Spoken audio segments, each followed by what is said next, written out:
In these uncertain economic times, you've got to do whatever you can to save money. One of our biggest expenses can be our cars, especially when unexpected repair bills hit. Not anymore. If you own a vehicle with less than 130,000 miles, is less than 12 years old, has a warranty about to expire, or even no warranty at all, you could stop paying for car repairs. Roadside assistance, towing, and rental coverage are all included. Don't wait for the next repair. Make one free call right now to see if you qualify. If your vehicle is less than 12 years old, has less than 130,000 miles, even if it's out of warranty, paying for car repairs can become a thing of the past. Call us right now and get your car protected before your next repair bill hits. Get protection and no more repair bills. Call 800-696-1030. Again, 800-696-1030. That's 800-696-1030. 800-696-1030.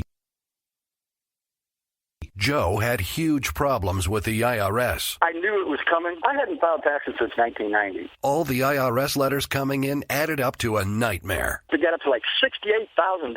My heart started beating fast. It's like, there's no way, man. I mean, I ain't going to be able to do this. Then they stopped his paycheck. So that's when I started making phone calls and found U.S. Tax Shield. U.S. Tax Shield went to work immediately. They just took the bull by the horns. What blew my mind is he called the IRS right then and there. So why is U.S. Tax Shield A+ rated with the Better Business Bureau? Joe knows. They saved me a ridiculous amount of money. If you owe more than $10,000 to the IRS or state, choose the company Joe chose, U.S. Tax Shield. It was the best decision I made. U.S. Tax Shield is the way to go.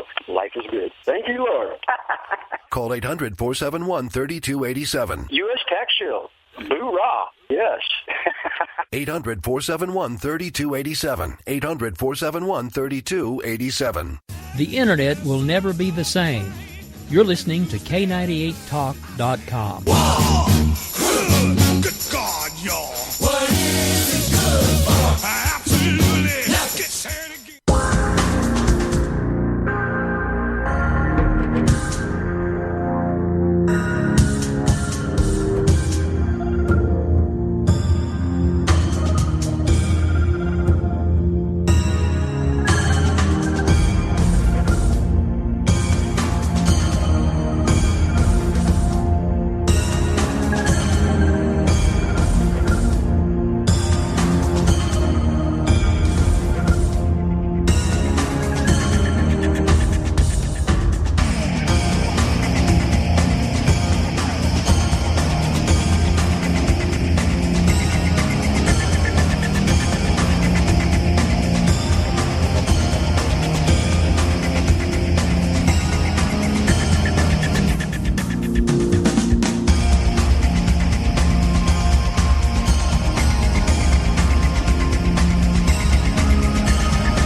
From the east coast of what used to be the United States of America, from the capital city, Columbia, South Carolina, I welcome each and every one of you.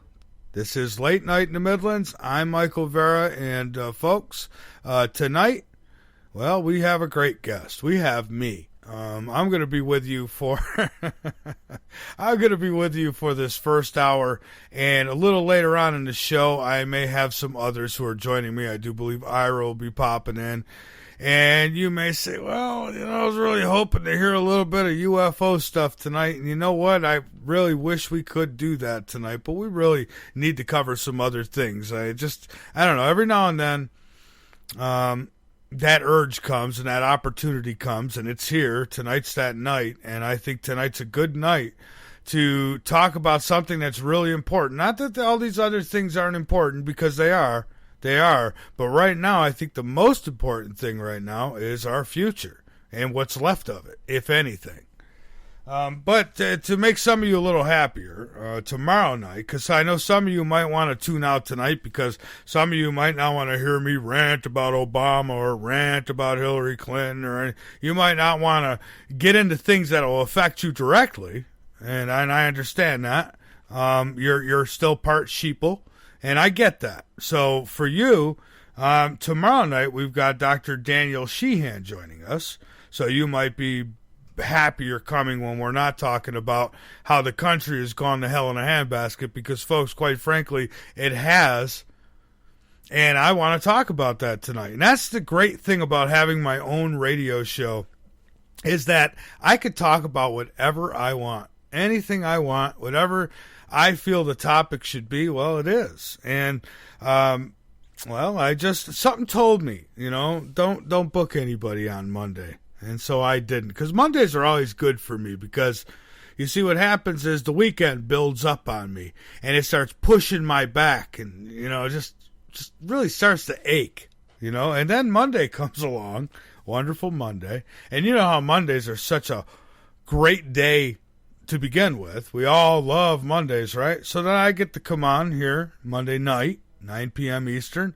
and I have no schedule. I have no guests to tune in. I've got no phone numbers to call and hope that the lines are good and that no one gets cut off and all this. I don't have to worry about any of that tonight. All I've got to do tonight is tell you the truth. Talk to you about what's happening. So why don't we get started on that? First off, the website, www.latenightinthemidlands.com. Go on over, become a member, be informed, and by all means, inform others. And again, folks, I love all topics, I do. But for those, it's each their own. But how anybody right now can and I'm not judging, okay? I'm just kind of throwing, this is just my thoughts, I'm thinking out loud. How anybody who has a media outlet right now, anybody who's got listeners, who's got followers, who's got a microphone in front of their face, no matter what they normally talk about, how anybody in that position right now, in the position I'm in right now, can have that mic in front of their face 5 nights a week and not talk about the things we're going to talk about tonight. I have no idea how they live with themselves or how they sleep at night. I don't. But we've got to talk about these things because, folks, we are at a crucial time in this timeline that we all happen to be on right now. Okay, we have come to what they call the fork in the road. And one of two things are going to happen, in my opinion. Either we're going to get lucky and somebody who's really got this country at heart and in their best interest will somehow sneak in and manage not to get killed. Okay, either that'll happen, which it's a far cry, but either that'll happen or a civil war begins in this country, because it has to be one or the other. This cannot continue to go on no more. And for all of you people who are playing into the hands of these scumbags who are running all this garbage, this false reality, for all of you who are playing into it, I've seen videos of people going up and stealing people's Confederate flags off their porches, and doing the video. I got your flag now. If you come to my house and do that, the meat wagon's coming for you. Yeah, we're going to have the meat sweats. Is that how it goes? The meat sweats? Yeah, you're going to get the meat sweats because you're going to be the meat. See, I wouldn't put up with something like that. And for parents who are allowing their kids to go out and do these things, and here's what really irritates me about this, not so much because of a flag, right? What irritates me about this is these morons, these idiots, have no idea what any of it means. None. All they know is what the mainstream media has told them, and they run with it. You know why? Because your phones are smarter than you. That's right, you're stupid. You're dumb. You're as dumb as a bag of rocks. That's how stupid you are. Because you don't know enough of what that flag means. You want to get angry. Well, there's plenty more to get angry about. We'll get into that tonight. But to get angry, a flag, racism? Really? Donald Trump saying that The illegal immigration problem has gotten out of hand. That's racism. Are you kidding me? You politically correct pansies out there. You so afraid you're going to offend somebody because a lot of you didn't have fathers in your lives and nobody taught you how to fight. So you're afraid to offend anybody because you can't take a hit. That's probably what it amounts to. And I'm sick of it. I don't care anymore. Get mad. Get mad at me, say I'm racist, say I'm a white supremacist, or that I give hate speech. We got some who say I'm full of hate speech. Well, if hate is loving this country for what it once stood for, then yeah, I'm a hating mofo. I'll tell you that right now. Let me tell you why. There's a lot of reasons I'm so worked up tonight. There is. One is these idiots, these morons, and the apples don't fall far from the tree. So if you got these kids running around, these teenagers, and they're total morons, I mean, they look like South Park characters running sideways. They're so fat and out of shape, you know, because they're snacking on M&Ms all day, playing video games, watching 350 channels, and then when it gets dark out, they decide to pop open their phones that are smarter than them and use them to record their dumb, stupid acts. I mean, that's one thing that irritates me. But here's what else irritates me. We've got a lot of fake news that's going on here right now. Now, you got this Iran deal thing that's supposed to be going on, all right? Well, it comes out here that Iran, I'm going to go through a few things here. I'm going to get on track and off track a few times here. But, you know, tonight it's open, and I want to hear from you later on in the show. I want you to call in, tell me what you think. There's some topics I want to get into here tonight. One of them is presidential elections. You know what we feel about that, the selected, not elected. But let's face it, you know, we could change that. There is ways of changing it. But, you know, could somebody sneak in? I mean, I don't know. It depends how you feel about it. I mean, look, there was Kennedy back in the day. You had Ventura, who got in as governor, but I don't know. Then he's kind of part one of them, though. But the Confederate flag, that's something else I want to talk about tonight. America's future. That's something else I want to discuss tonight because I don't know if we have one. We may, but I don't know if we do. Now, apparently, Iran fines the U.S. administration $50 billion, it says here. Now, this comes from freebeacon.com. Now, I don't know if this is legit or not, but here it is. An Iranian court on Monday, that would be today, issued a ruling fining the United States $50 billion for purported damages against Islamic Republic and its citizens, according to an announcement by Iran's justice system. Well, I have news for you, Iran. We get first dibs. We, the American people, because we've been suppressed a lot longer. I mean, I don't know if you noticed, but when we first pulled in over here, and not me, I had nothing to do with it. But when, Columbus and his gang first pulled in here, a lot of hell broke loose. Native Americans were abused, and so there's a lot who are ahead of you, Iran. So you need to get in line. Okay, because we've had a corrupt terrorist-type government for a very long time. They've had a plan that's been in motion for a very, very long time. And, you know, American people, unfortunately, we have slowly but surely lost our backbone, it would seem. And we're afraid to stand. We're afraid to say anything because we don't want to offend someone on Facebook. No, we wouldn't want to do that. I don't care. I'll do it. So let me do it. I'll do it for you. Texans organize Operation Counter Jade Helm to keep an eye on federal troops. Well, I think that's a great idea. Why is Texas the only one doing this? Why aren't we all doing it? The U.S. military will bring over 1,000 troops as well as aircraft and heavy vehicles to Texas and many other southwestern states. Now, they're claiming it's going to be like 6 other states. I've heard where it's going to be many, many more than that. You know, the fact is they're doing it, and if they tell us 6 probably means 12, you know, and vice versa. They say an unprecedented special operations training exercise is going to take place. A civilian group has organized to monitor the training, including companies in Texas that plan to post up at each drill site in the Lone Star State. And this is linked up, by the way, under News and Discovery on LateNightInTheMidlands.com. Also, I see here, this makes sense now. I was talking, a couple weeks ago, it might have been now. I was telling you all about these portable or mobile refrigerated morgues, and I told you I was going to try to find out as much as I can about it.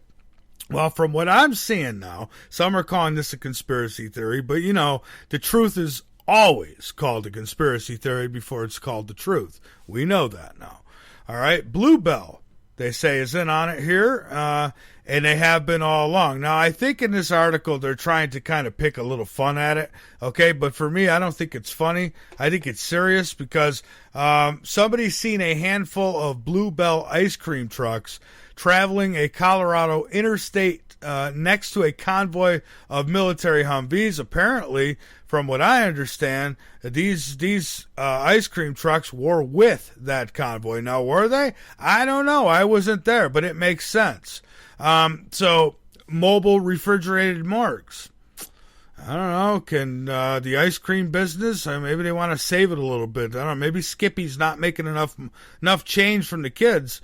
And so they're going to, they have these ice cream trucks become portable, mobile refrigerated morgues. Now, I know that sounds crazy. Well, you know what else sounded crazy at one time? It once sounded crazy that they were listening to all our phone calls and our emails. That sounded crazy, too, at one time, didn't it? Yeah, it kind of did. The author of, let's see here, the author for the All News Pipeline. You could find it there. I've got it linked up. This came from Crone.com. So, out of Houston, Texas. So you can go check it out. I've got it linked up on our website at LateNightInTheMidlands.com. All right. If Jade Helm's not enough, we've got a tyrant government.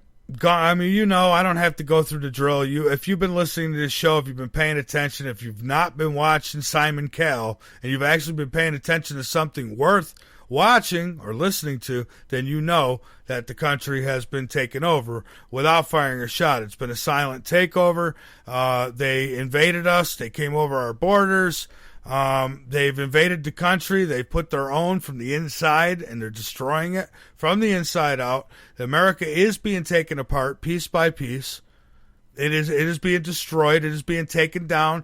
Their goal is that the next generation will have no knowledge of anything history-wise for the United States. I mean, that's what they'd like to do. That's why they want to take down statues. They want to dig up bodies. These people are sick. They really are. They're sick. These people who are now in charge of this country, and if we're to believe that the vote matters, then shame on you pathetic people who voted these monsters in, if that's what happened. I personally don't think so. I think when it comes to higher office, I think the fix is in. However, I do think there's ways around it, and I think if you've got the kind of money a guy like Donald Trump has, well, I think that you're less to be bought off, and I think that you could hire people to make sure things work a little differently, maybe. I don't know. We'll see.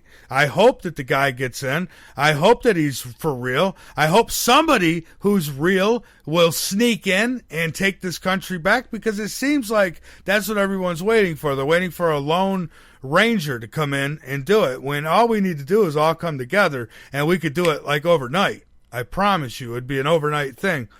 But, anyways, we'll get to that. Thousands of criminal immigrants were set free by sanctuary cities last year. How do you feel about that? Well, you could talk to some of these people who have had crimes committed against them. But we'll get into that too.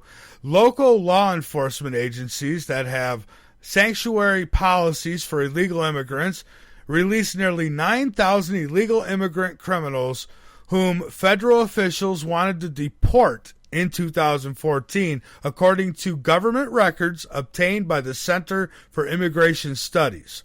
So you don't hear this on your fake news. They don't tell you about this. Oh, they will. They'll mention it now because Donald Trump brought attention to it. And, of course, they don't listen to guys like us. So, Immigrations and Customs Enforcement officials issued 8,811 detainers notices that the agency wanted to take custody of an arrested immigrant that were defied by local law enforcement from January to August of 2014. 63% of the individuals freed by local authorities had prior criminal histories. They've broken the law, most of them violent. Most of them violent crimes. Or were labeled public safety concerns at the time of their release. American citizens don't get this kind of treatment. Are you kidding me? According to CIS, which obtained the data from ICE, a bunch of alphabet agencies, through a public records request, nearly 1,900 of the released offenders subsequently were arrested for another crime within the 8-month period.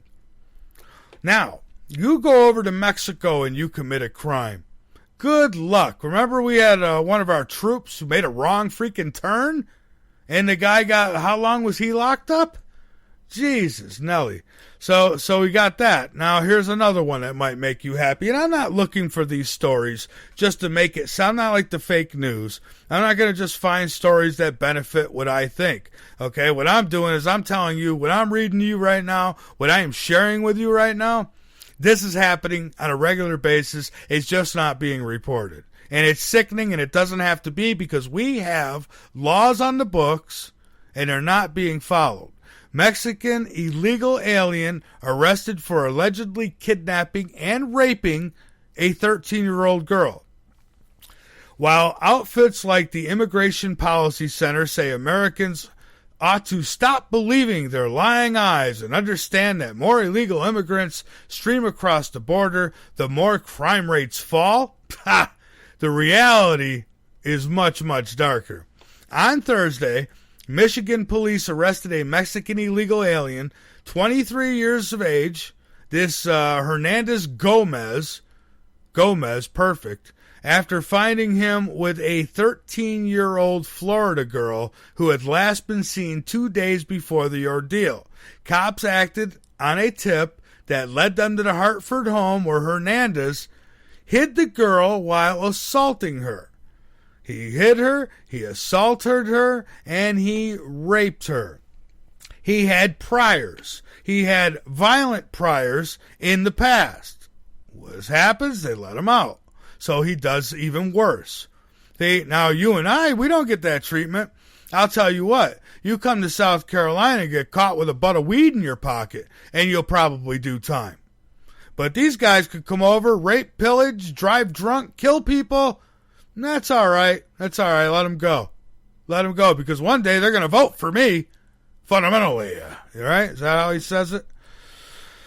By the way, Greece reached a deal with their creditors. It's another Band-Aid. It's just, it's what they're doing is they're just holding off the inevitable. It's going to happen. I mean, the crash is coming.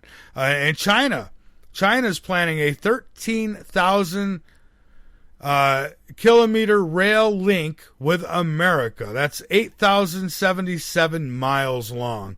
China is hoping to link up the two countries, and there's a reason for this. I'll get into that. I'm telling you. Everything's hell in a handbasket, folks. Not because I want it to be, but because it is. China is hoping to link up the two countries with a land route that would pass beneath the Bering Strait. Sure, so they could put us on the trains and get us out of here quick. The extremely ambitious project, now maybe we understand why China built all those cities. I'm just saying, they got a whole lot of cities they built that nobody's in right now.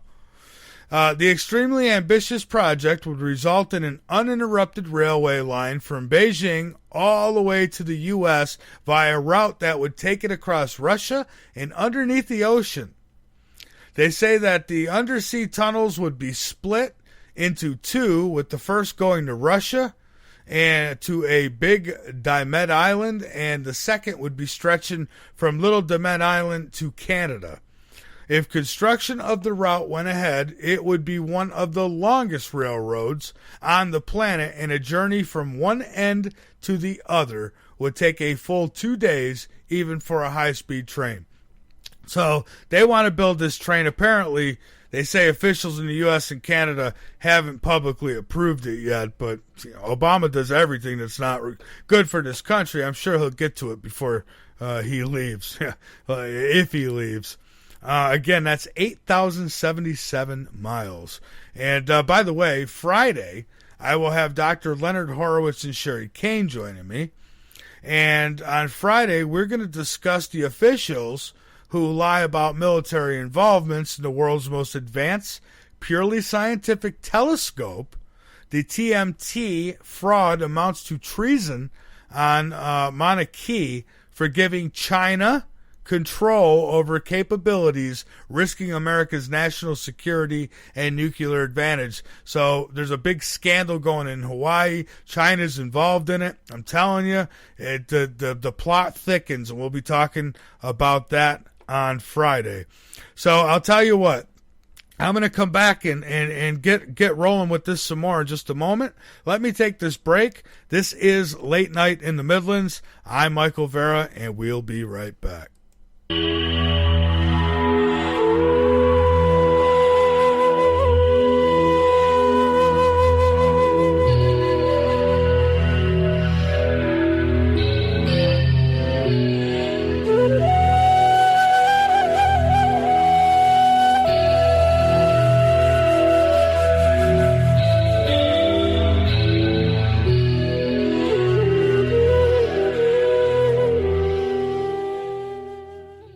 Hello, this is Dick Farrell, here to tell you about OxySilver. Legally available only through CureShop.com and HealthyWorldStore.com. Don't be fooled buying silver products from copycats and criminals. You've heard Dr. Leonard Horowitz and experts urge you to avoid deadly vaccinations and illegal operators selling stolen OxySilver and OxySilver copycats. You've heard experts tell you about suppression in alternative medicine and confusing propaganda in healthcare and the truth movement. Read Dr. Horowitz's book, Healing Celebrations, to learn how miracle healings can be made to happen through faith, prayer, and a pure diet. Get great immunity using vitamin C, D, and OxySilver. Liquid Dentist GI Flora Pro, a top-shelf probiotic. Use Green Harvest as a great-tasting meal substitute for energizing organic nutrients and losing weight. And Zeolove, and natural clays for detoxifying your body. More advice, all these products and more are available from theCureShop.com. Including OxySilver, the world's most powerful silver hydrosol. Electro-energized to put risky injections, toxic antibiotics, and deadly drug pushers out of business. OxySilver is covalently bonded to water. Unlike any other silver product using the frequency of chlorophyll 528, what Dr. Horowitz explains is pure tone love, the universal healer. NASA originally developed covalently body silver hydrosols to keep astronauts healthy in space. Dr. Horowitz added the 528 frequency to NASA's formula and more. OxySilver works 3 ways to electrocute dangerous germs better than anything, far better than all leading silver products, and without any risk. OxySilver oxygenates and resonates with 528 for faster healing. So help save lives, putting drug lords and criminals out of business, and keep the LNM network broadcasting. Register for our free cooperative at healthworldaffiliates.com/4948. That's healthyworldaffiliates.com/4948. And buy OxySilver and other great products in package specials at great discounts from theCureShop.com. Buy OxySilver, GI Flora Pro, Green Harvest, Zeolove, and Love Minerals at great discounts at CureShop.com. That's CureShop.com with 2 P's. CureShoppe.com. Or call toll-free at 1-888-621-7611. That's 1-888-621-7611. Do it now. The LNM Radio Network and Late Night in the Midlands depends on you, the listener. Without you, there would be no us. So help us continue to bring you the best guests with the best information, and subscribe today.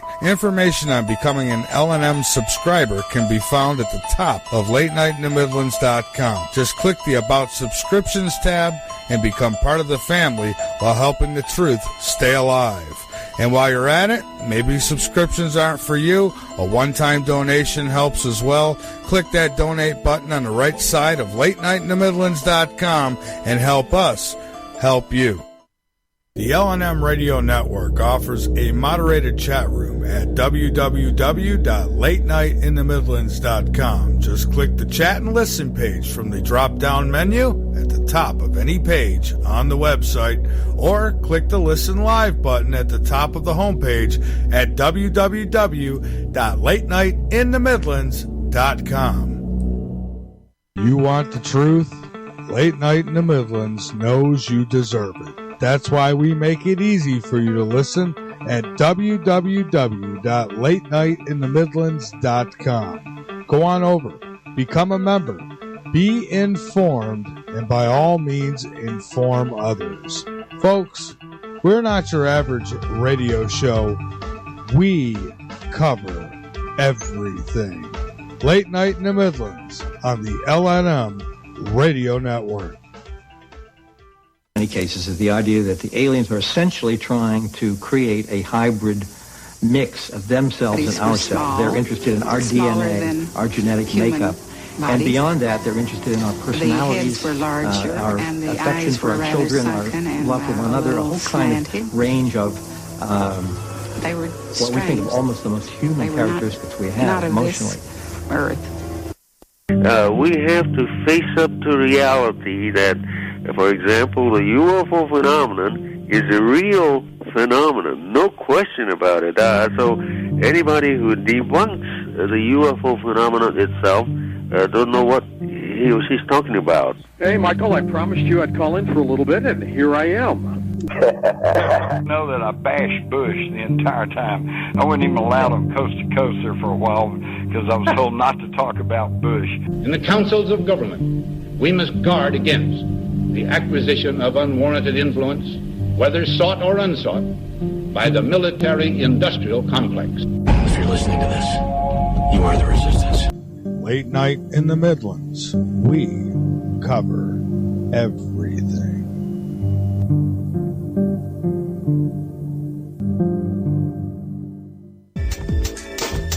It's the middle of the night, and there's nothing much to do. Bring your insomniac self over to Late Night in the Midlands and learn something.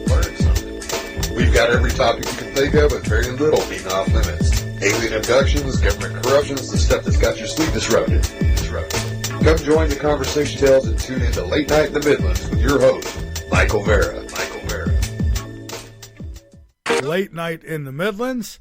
I'm Michael Vera, and tonight we've got, open lines, but the first hour is mine, and then when we move into the second hour, I'll open lines.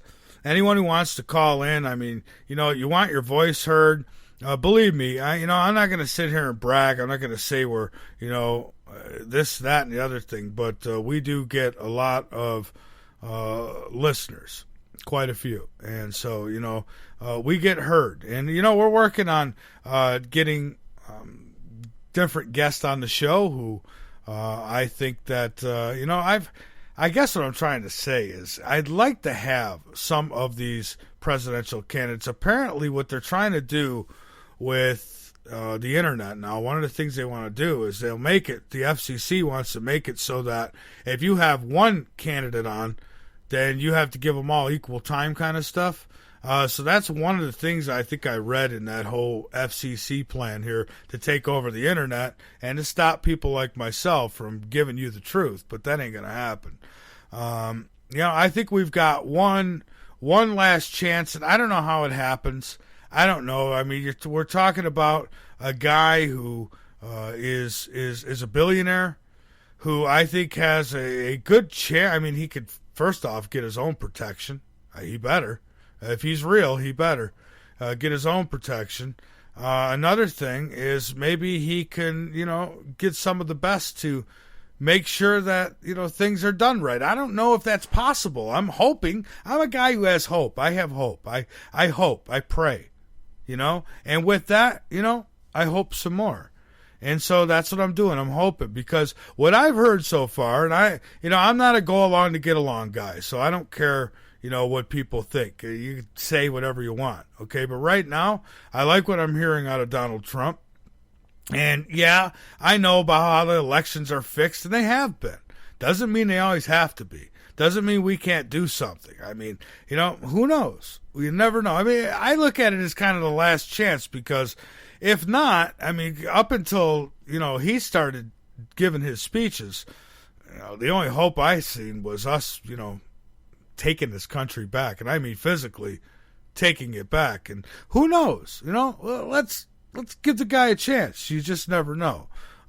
So far, I like what I hear, though. And, I heard some people were saying that, well, there's a few things. One is that, well, China wouldn't invade. Well, and little Flintstones wouldn't come out of their caves and fly planes into buildings either. However, when the United States invites this kind of thing to happen, it will happen. So don't be naive. Don't fool yourself in thinking that none of this will happen, because I promise you, it will, and I really think that at some point that's part of the plan. I mean, again, Russia and China, they have been working together for quite a while. I don't know if you've been paying attention to this show, but I go through news just probably 3-4 times a week that has to do with China and Russia training together, and I have been for years. I mean, so don't think for a minute that they don't want, sometimes you get sick of the bully pushing you. Sometimes they're all in it together, which is what I think. I think they're all in it together. So I think that if it did happen, it'd be because Obama would say, all right, now's the time. Come on in. Like I said, will our troops shoot on us? Probably not. But theirs will. Why not? They're doing what they're told, right? So anyways, Donald Trump, he's given some pretty incredible speeches as of late. And I don't usually poll for any presidential candidate, because I'm one who, I've always said the two-party system is a fraud, and I still believe that it is. They put up a couple puppets, and they try to pretend, well, they want the reality that they're trying to give you is a false reality that you have a choice, when you normally don't. But I'm holding on to some hope that maybe this guy has a way, knows what. I mean, look, again, Kennedy got in. Now, yeah, he got killed, and probably what will happen. But I say this, if you got a guy who is real, who cannot be bought because they've got everything they want, so what can you offer a guy like that? So if you do get a guy, and he does happen to be real, and they do knock him off, I hope at that point everybody picks up their bats, their whatever, and we take this back, because we can't put up with this no more. This has gone too far. It's gotten way out of hand, folks. And for all you sitting back and think that this is a great entertainment, this is not entertainment. All right, this is real. This country has been taken over, and it's only a matter of time before it affects you directly, if it hasn't already. But I wanted to share some of his speech with you. I want to talk about it. I want to hear from you tonight about him or anybody else. I mean, you got Chucky, who's Hillary, Chucky, that's the establishment's choice. That's who they want. The Bush crime syndicate, their choice is, of course, good old Jed. And then you got all these other peons who are running. Now I've heard about the Venturas and the Bashagos, and, no offense to either one of them guys, but I'm not taking either one of them serious. You know why? Because they're not on no ballots. I don't see them. Where are they? What are they doing?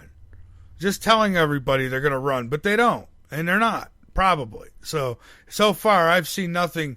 And again, I honestly, I have respect for them both. I do, to a degree, but I wouldn't vote for either one of them, even if they were on. But it'd be wild to watch the debates. I wouldn't vote for Jesse, because I think Jesse, he is what he is. He's an actor. He's a drama queen. He's, I believe, and he lives in Mexico half the year. And he told me on this show that he'd leave the borders wide open. Nah, we don't need Jesse. Andy, what's he going to do? He's going to teleport us back to a time when America was great? I don't know. But, we need some serious stuff done here. We need some real change. We need somebody who's going to say what needs to be said, who's going to do what needs to be done, no matter what. We're politically correct. That needs to be outlawed. The words, that political correctness thing needs to be outlawed. It's disgusting to me. Everyone's afraid to offend everybody. I'm not, though. I'm glad of that. So here's one. Listen to this. This quick one here. I'm going to play a few of them here right off the bat. So here you go. Because the word is getting out that we have to stop illegal immigration. We have to. We have to. I mean, who could disagree with that? We do have to stop illegal immigration. You know what? I had somebody said to me yesterday, and it kind of dawned on me, and I started laughing about it today. But somebody said, oh, I don't know about that Trump guy because Donald Trump says that he wants to create jobs for legal immigrants. What about the American people? And I'm thinking, wait a minute. Let's think about that statement for a second. So he wants to create jobs for legal immigrants, but what about the American citizens? Well, if they're a legal immigrant, they are now an American citizen. So that's creating jobs for American citizens. So I kind of found that funny, but anyways, here's another one. This one's, I don't know, about 35 seconds. We have a situation that's absolutely out of control. We have incompetent politicians, not only the president.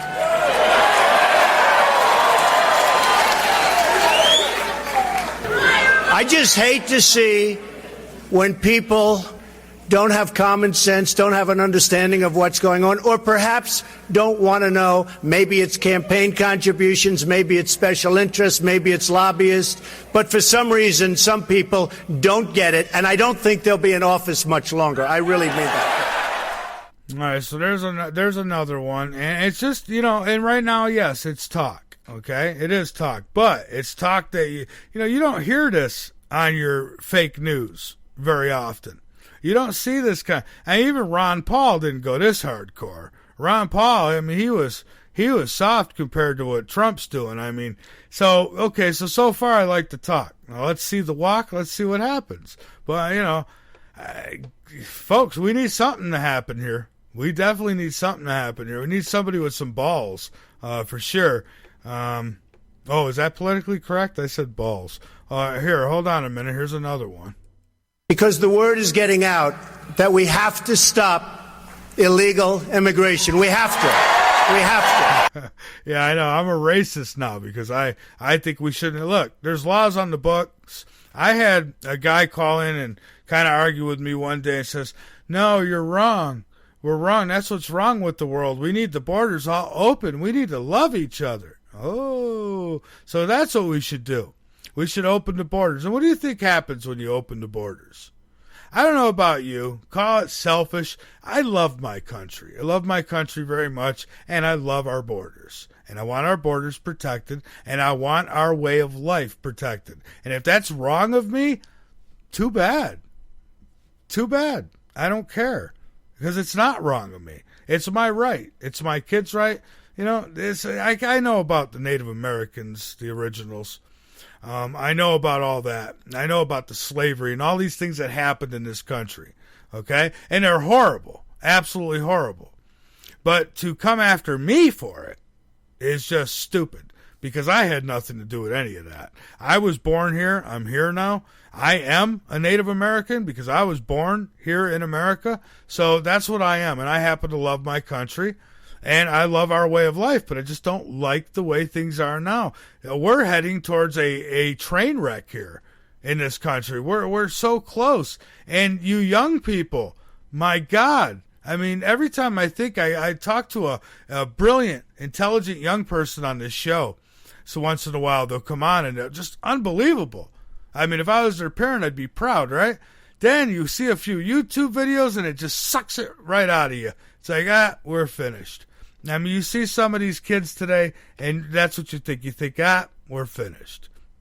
All right, so here's another one. I got a few here I want to share, and I don't have much time to do it, so I'm just going to get at it.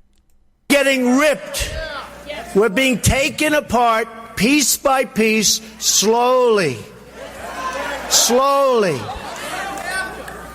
China laughs at us. They laugh at our stupidity. They laugh at our incompetent politicians. They have geniuses negotiating for them. We have people that don't have a clue. They don't have a clue. Mexico, and by the way, officially, and I've only said this about 200 times, but it never gets reported. I love the Mexican people. I love the spirit of the Mexican people. I love them. Nobody ever says that. They always cut that out. And I'll go a step further. I respect Mexico greatly as a country. But the problem we have is that their leaders are much smarter, sharper, and more cunning than our leaders, and they're killing us at the border, and they're killing us in trade. They're killing us. But when you do, and I've said this often, it's very, very hard for a very successful person, and I've heard it from the time I was a little boy. Well, hold on. Before I play this one, folks, this one's about a few minutes long, and there's a reason I'm playing this, because he's doing something that I have done here on this show, and that's something I respect completely. I have had in the past, a lot of you might know the story of N-Search, right? And what they tried to do to me and to LNM. And there was a sponsor, that's what they were really, who tried to control us through their sponsorship, through their money that, we pretty much needed, but we didn't need it that bad.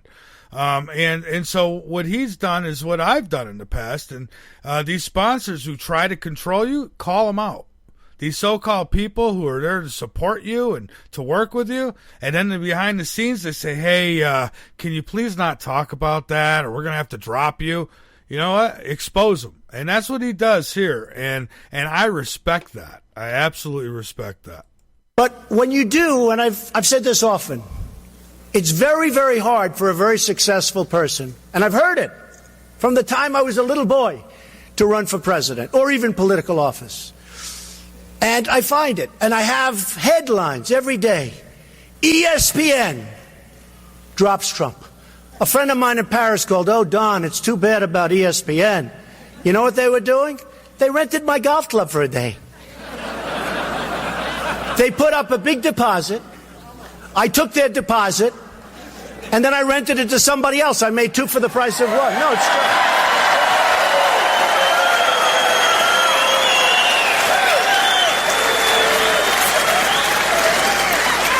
Then the next day, all over the world, NASCAR drops Trump. No, NASCAR. And then friends of mine call up from Europe. It's headlines, NASCAR. Don, it's too bad about NASCAR. I feel so.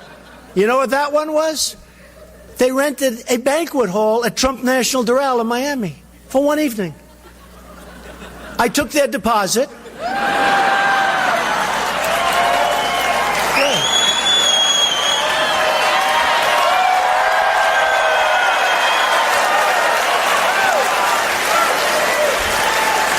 I took their deposit, and you know what? I just rented it for much more money than they were paying. So it's two for the price of one. You know, I may make money running for president. It's very interesting. Then all over the place, I hear Macy's. Now, Macy's hurts because the head of Macy's, I thought was a great friend of mine, Terry Lundgren. Nice guy. He called me up, and I'm in New Hampshire. And I'm getting ready to go on to make a speech. It's sort of interesting. It's like 6:30 in the evening. And I get a call from Terry Lundgren at Macy's. And the speech is packed. Packed. It's a house. It was supposed to be in the house. They didn't have enough room. They had 300-400 people. And they never thought this was going to happen. They thought there were going to be 30, like this. This is a little larger. But the same thing proportionately. So my phone rings, my cell phone, and it's Terry Lundgren of Macy's. And the man on stage is getting ready to introduce me. And he said, and you know, we have Donald Trump, the American dream, and all blah, blah, blah, everything. And my phone rings during the introduction. I'm going to be going up there like in a minute. And he goes, Donald, hi. It's like my best friend. I said, Terry, what's your problem? He said, you're very controversial. Can you believe it? He said, now I'm supposed to be going up, I'm supposed to make a speech. I got all these people. And by the way, cameras, just like you have all these cameras. We're in live television all over the place like we are now. And he said, Donald, I had calls from Hispanic people saying they're going to boycott Macy's. I don't know what to do. I said, Terry, be tough. They'll be gone. One day. One day. Now, this is a man that I played golf with. I'm with him all the time. I mean, really was, you understand. Because I don't forget things. I don't forget. He said to me, please, Donald, can I cut you? It's not a big deal. I'm selling ties. And you know what? Honestly, they were made in China, so I didn't care that much. I was So I'm walking up the stairs to make a speech, and I have Lundgren saying, I'd like to cut you because he's going to get some bad publicity, he thinks. And I walk upstairs, and he said, and now the American dream. And I'm still talking to Lundgren, and it's like a minute and a half before I walk on stage. People say, what happened? And I made a good speech. No notes, no nothing. And everybody was happy. And I just got cut from Macy's. And here's the bottom line on Macy's. Thousands and thousands of people are cutting up their Macy's credit card. I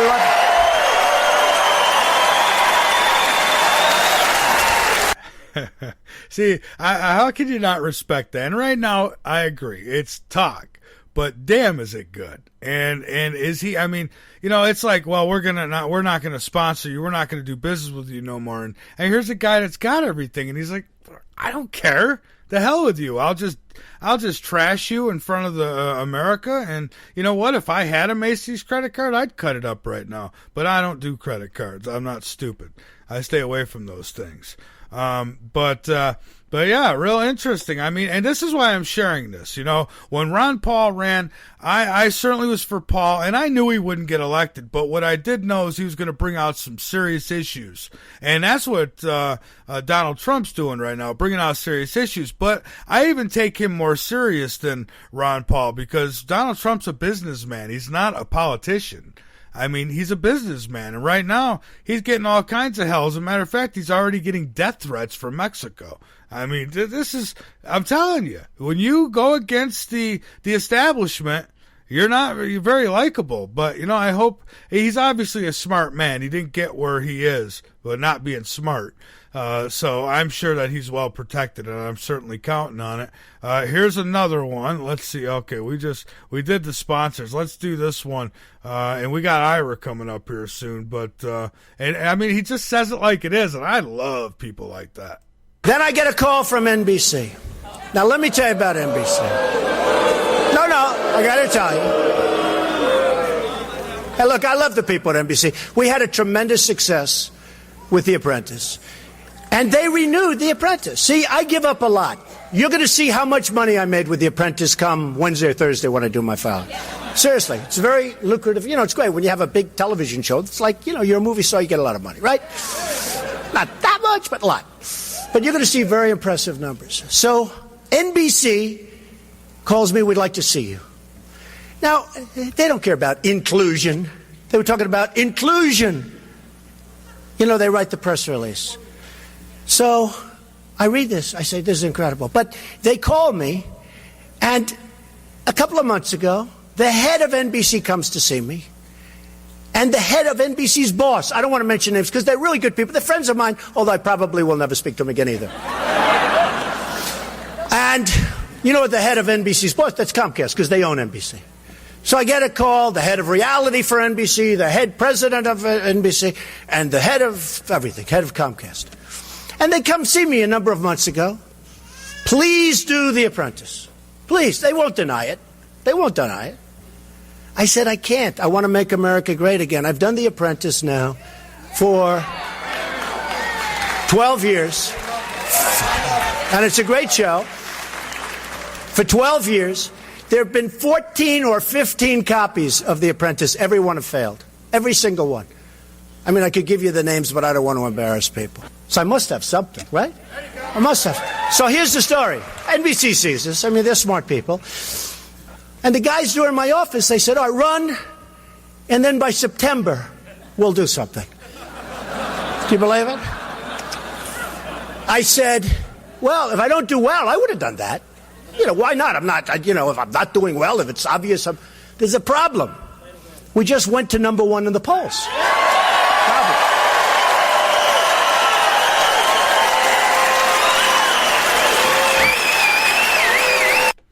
Yeah, number one in the polls. And, how much they tried to avoid Ron Paul when he was running, how much the media would just walk over him. And what I like about Donald Trump is he's not a walkover kind of guy. I mean, I've seen now several interviews with him with the media where he's told them flat out. He tells them like it is. He does not hold back. I mean, listen to this. So the other day, it's funny, I got a great review for a speech, including my opening speech when I announced I'm running for president. It wasn't until 5 days later that people started saying, oh, he said something wrong. What they don't say is they cut it in the middle of the sentence. They cut it. Because those people, many of them, not all, some are great, but many of them are very dishonest people, meaning the press. Very dishonest. Very dishonest.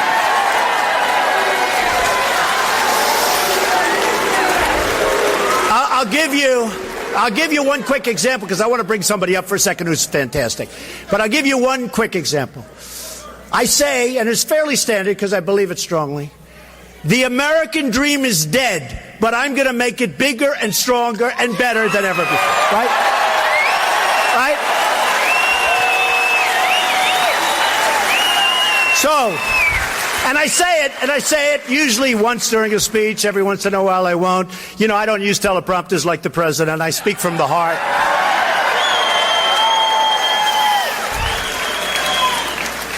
So I say the American dream is dead, but I'm going to make it it's standard, but I'm going to make it bigger, better, stronger than ever before. Okay. So now I go home. My wife says to me, darling, that was such a tough statement. What? I turn on the television. The American dream is dead. Period. Cut. I said, oh, what a horrible statement. They are so dishonest. They are so dishonest.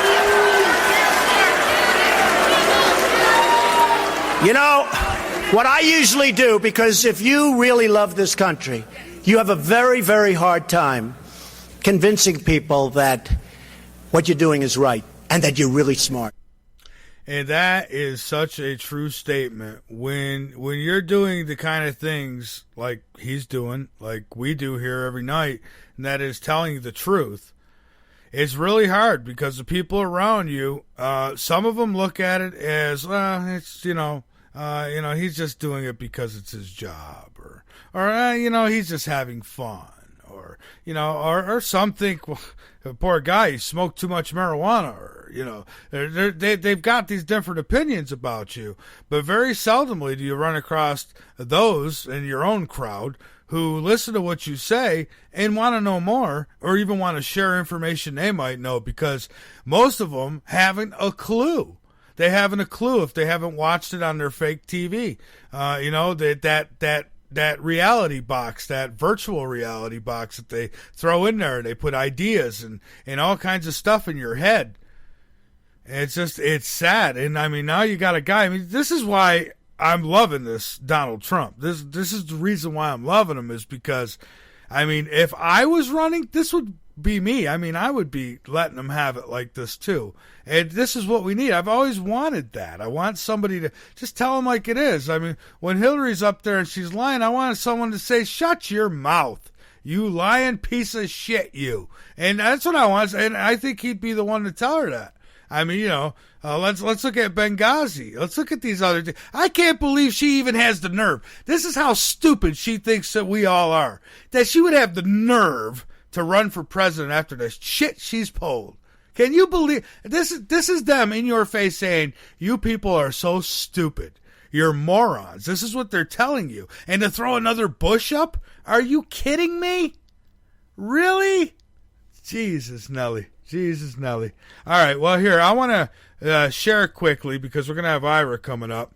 No more clips for now, but there is some other news that I did want to share with you, and it's related. Trump gets threat linked to escaped Mexican drug lord. Donald Trump's got a real hit out on him now. And so this drug lord in Mexico who escaped, quote unquote, has they're actually threatening Donald Trump's life. Listen, I'm telling you, watch out, because these scumbags, this terrorist organization, you know who I'm talking about, they will not hesitate to take him out. This is when you know somebody's for real, okay? When the sponsors start being attacked or attacking, which has happened, when they say it like it is, which is happening, and then when the death threats come out, now you could say, well, this is just, they're just putting these headlines out there to make it look good. Maybe, maybe not.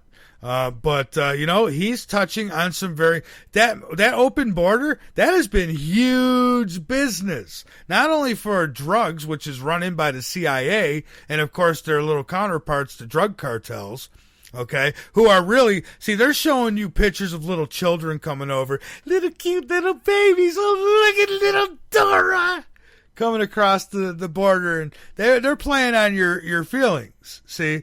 And what's really coming over are the big fat, in the muscle-bound, tattooed drug cartel guys with their guns strapped to them, and that's what's really coming over the border. And Mexico knows it. I mean, this is big business. And not to mention the child sex trafficking. So the children that do come over, can you imagine what's happening to a lot of them? Do you know any of their names? Do you know where they live or blah? You don't know nothing about them. They're all forgotten about. So their families think, oh, good, little Susie got into America. Well, little Susie is now in some sex ring, probably tied to an owl in Bohemian Grove, where these guys who have been playing president for a long time dress up in little dresses and dance around the owl. Because this is what our leaders do in this country. They're just all ritualistic, sick, you-know-whats. So anyways, they're putting a hit out on them. So I say this. This is what I say. And I'm going to go on the record to say this. If the man gets taken out, I don't care. They better hope he don't even have a heart attack, okay? Because if the man gets taken out, I say that's our cue, folks. You know what I'm talking about. I don't need to say it. I say that's our cue. It's time to take this bitch back, shall I say. I'm sorry. I'm being a little vulgar tonight, but I've really had enough. I'm sick and tired of it. I'm not going to worry about people's feelings or, losing a subscription and I never worry about that stuff. People who subscribe to Late Night in the Midlands do it because they know the truth. I mean, I've got friends of all races from all around the world. It doesn't matter, okay? But we have laws. We've got, and people coming over the border. It's all part of the plan. They're allowing this. Our country's been invaded. And all these illegals need to go back home. Mexico needs to pay for every penny of the cleanup. That's right, Mexico does. And if they don't get their shit straight over there, maybe that's where we ought to be parking some military. I'm just saying, So that's what I'm thinking. Here we are blowing up innocent people in the Middle East. And we got problems, terrorists right here in our own country, and borders wide open, while our grandmas are being felt up at the airport, and we're being told, well, it's for security. It's for security. We're only feeling up grandma and taking her diaper off because, well, we want to make sure that the rest of you are safe. Meanwhile, the border's wide open, and everybody and their uncle, of course not Uncle Sam, he's still on the couch, drunk or what have you, and these people are just pouring over the border. And it's not just Mexicans. There's lots of different countries, that illegal immigrants come from. But Mexico is the biggest problem. And they know it because, Donald Trump was right. They are smarter than our leaders. We got dumbasses in office here in America. I mean, just total dumbasses. I mean, in a sense, you could say, well, they're smart, but they're not making the plans. They're getting the playbook. It's like a football team. Here we go again, right? So you got the owners we don't never see. And then you got the general managers. We see them.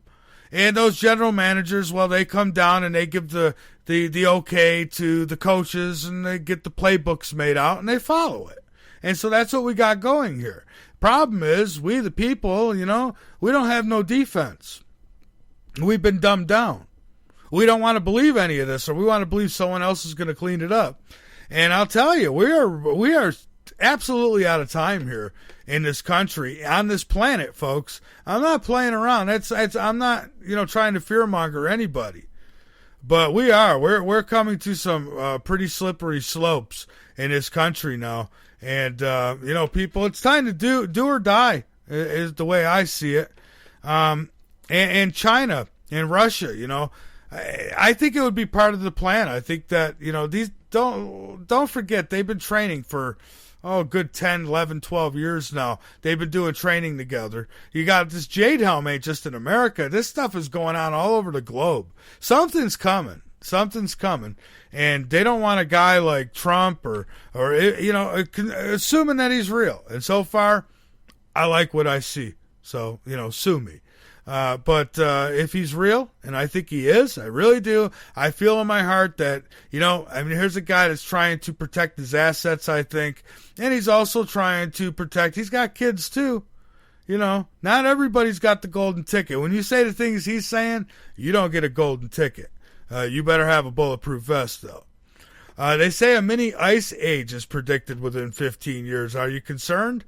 I'm really not, because I'd be surprised at the rate things are going right now if we're here in 15 years. You and me, anyways.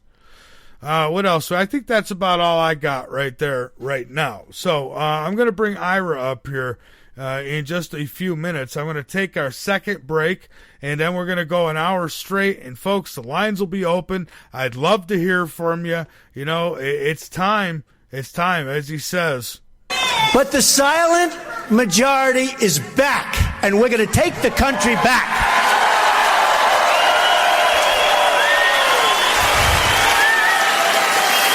And we are going to make America great again.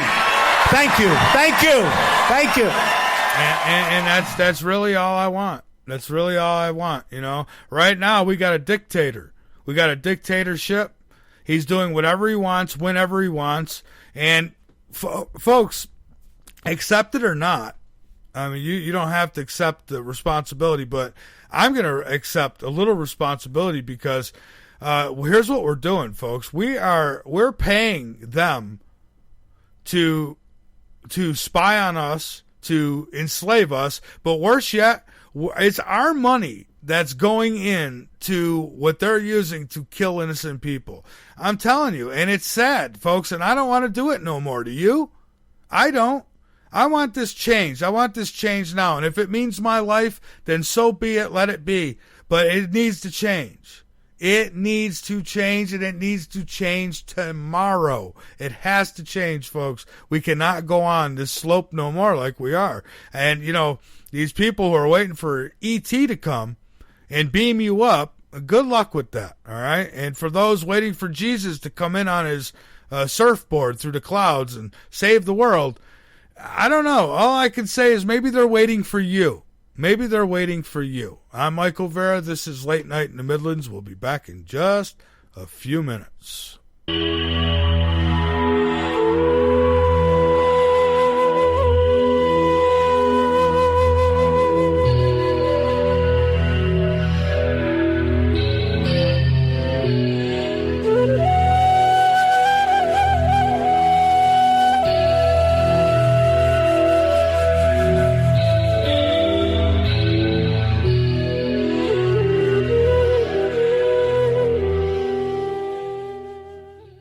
The LNM Radio Network offers a moderated chat room at www.latenightinthe.midlands.com. Just click the chat and listen page from the drop-down menu at the top of any page on the website, or click the Listen Live button at the top of the homepage at www.latenightinthe.midlands.com. You want the truth? Late Night in the Midlands knows you deserve it. That's why we make it easy for you to listen at www.latenightinthe.midlands.com. Go on over, become a member, Be informed, and by all means, inform others. Folks, we're not your average radio show. We cover everything. Late Night in the Midlands on the LNM Radio Network. LNM is always looking for sponsors, so if you are interested in sponsorship or advertisement on air or on our website, contact us at mv@latenightinthemidlands.com. If you're interested in rebroadcasting or picking up the live feed for Late Night in the Midlands, then contact us at mv@latenightinthemidlands.com and help us help you.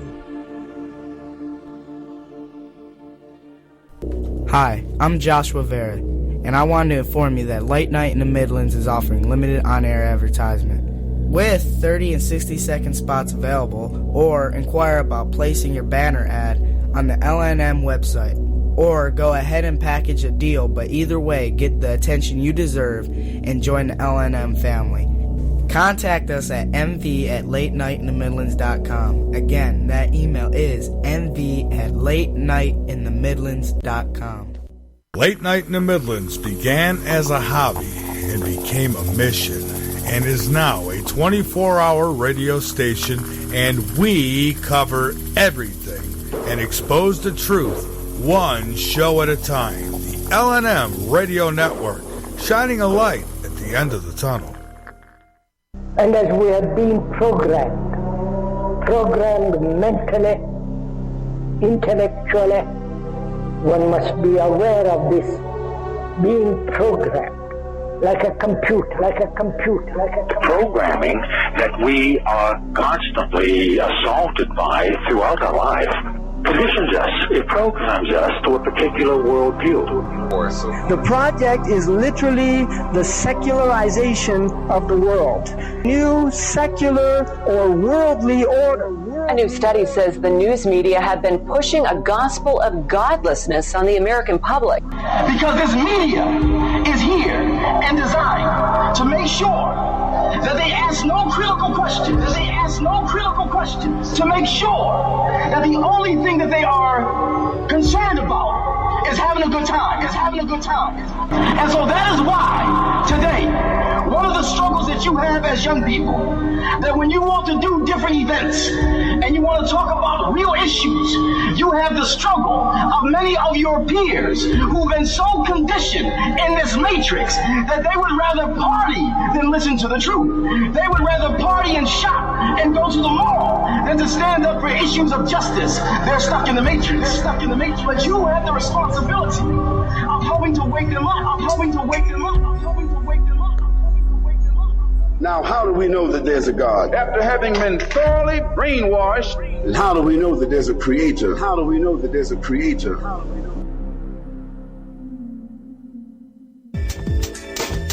It's the middle of the night, and there's nothing much to do. Bring your insomniac self over to Late Night in the Midlands and learn something. We've got every topic you can think of, with very little being off limits. Alien abductions, government corruptions, the stuff that's got your sleep disrupted. Come join the conversation tales and tune in to Late Night in the Midlands with your host, Michael Vera. So I wouldn't go all the way back, but we do need to get back to where we started from in this country. And, you know, I'm not saying I'm all in on anybody yet. I will say this: if there's any hope at a presidential candidate to get up there and speak and make it worth even watching these clowns on stage, then Donald's the guy. I mean, you know, who else? I don't see. I mean, we've been asking for a long time, haven't we? We've said, "Oh, I know I have." You could go listen back to my past shows, even going back with the bald ego there. I would always say, all we would like is for one of you billionaires, somebody with the bucks, to stand up and support the truth. Do something positive with your money. So somebody stands up and starts to do that. And right away, you know, I don't blame people for not being trusting. I don't trust anybody until they prove it myself. But, you know, so far, I like what I see. I like what I'm hearing. And what I'm hearing is the truth. It's the truth. He's not lying about anything. You hear the other one stuttering. It's like, you know, they're listening in their earpieces. Wait, what, Daddy Bush? What should I say? You know, and then you got pie face Hillary Clinton, the sea hag. You got that one, Chucky, I like to call her. And, you know, who needs that? You don't need nothing like that. But, you know, assuming it's fixed, then I'm going to stick with my original and say that what's going to wind up happening is you're going to wind up with a puppet like Hillary, I think.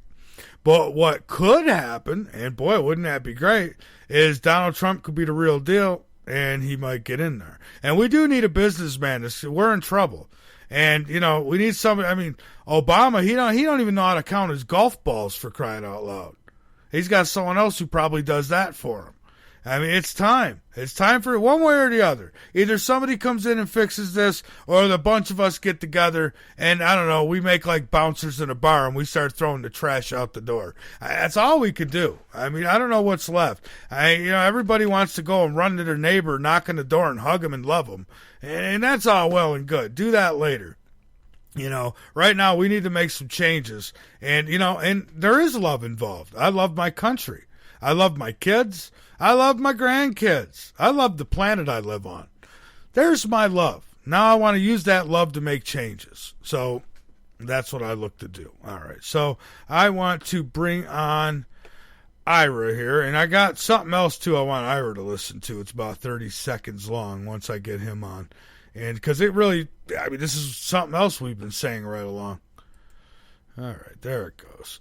Boy, it's slow. Been getting, I don't know. I think it's an attack. Ira, welcome aboard. Hello, good sir. Well, hello. Hey, I want you to listen to something right off the bat here. Hold on a second. Okay. How many are there? We sent 3. These are armor-plated Humvees. You can imagine what they cost. They don't even report it because it's probably so high that, you know, it's another scandal like the $5 billion website for Obamacare, right? So, which never worked and still doesn't work. So we send 2,300 Humvees. One bullet is fired in the air. And the people we gave the Humvees to flee. And the enemy takes them over. And they're better than the ones that our boys and women have. Because they were the best. They're gone in one day. What do you think, Ira? Well, he's definitely not wrong. In fact, the DOD just put out a report, I believe it was about 2 months ago, showing how they had actually purchased 22,400 front ends for Humvees to be used. If we don't even have that many Humvees in the collective, you know, why do they need that many front ends?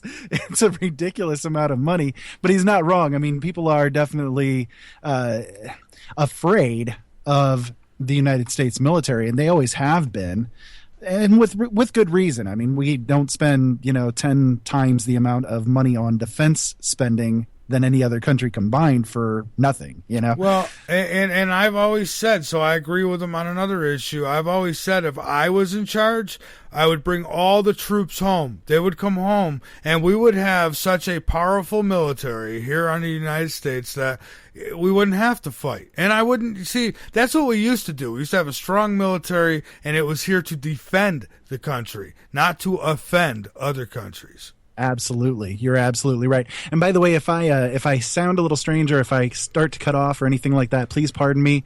We're experiencing some really major lightning storms here right now. It's like really massive ground cloud lightning going on. So that may be why I would be getting disconnected or something. It's on my end. Yeah, well, hey, be careful there. I take lightning very serious. I get laughed at here at home because when lightning's moving around and I'm near windows, I start dancing. It's like I'm getting away from that stuff. But, I take it serious, man. I have a big affinity towards electricity. It seems like it's always attracted to me. So when it comes to the subject of lightning, I'm very careful. Yeah. And, I while we were talking here, I've been scanning through the chat, and I'm watching some of the stuff that people are writing. And so right away, okay, so let's say we got Trump on the show, Ira. So right away, what people would want to bombard him with is questions about chemtrails and about meteorites blowing up moons. And, so right away, you want to make a joke out of it. Not that this stuff's not, serious in a sense, but let the guy get in there first. Before right. because you start bringing up that. I mean, Ron Paul did that, and how'd that go? Right. That's kind of my thoughts as well, is that yes, these issues are absolutely essential. They're really what is killing us. But to the average person, they poo-poo on the ideas. Let's at least deal with the stuff that we have on the surface going on that we know are real and impacting, and all of this kind of stuff. You know, the energy problems that we have, the financial problems that we have, the food problems that we have, the drought conditions that we have, on and on and on. All of these things are combining together to kill us, and they do need to be faced and looked at. That's what we should be, I guess, focusing on the most at the moment, in regards to until he gets there and in place, if he is to get there and in place, and you see, and go from there. And you see what all these politicians do when they're asked about UFOs and things like that. They all joke it off. So if he does that, then they will use that against him when he's in the whatever the debates. Yeah, and the mainstream media, they are the shills for these people. Yeah. So they will use that kind of thing directly to impact any kind of campaign that he would have. Well, I'll tell you what, bring my troops home, secure our borders, get the illegals out of here, and guess what? That's a good start. That's a real good start, and the fact that he wants to make more jobs, he wants to, like if a company like Ford is to go, they want to go build their plants in Mexico, he tells them, well, okay, fine. Then every car that you bring back into the United States, we're going to tax you 35% on. So basically, unlike the scumbags we've had, beforehand and still do, I mean, he's going to tell companies, you ain't taking the jobs out of the United States. I mean, you're going to bring the jobs back to this country. We need to get back to manufacturing. All these people are in Greenland. Go live in your Smurf land somewhere. We need to take care of the people here. If we don't do it, other countries are, and that's why we're suffering, because all the jobs have gone overseas, and it's pathetic. Well, exactly. I mean, and when you think about it too, I mean, China, for instance, through the Obama administration, they are now building a huge facility in Pennsylvania for their largest corporation, Foxconn.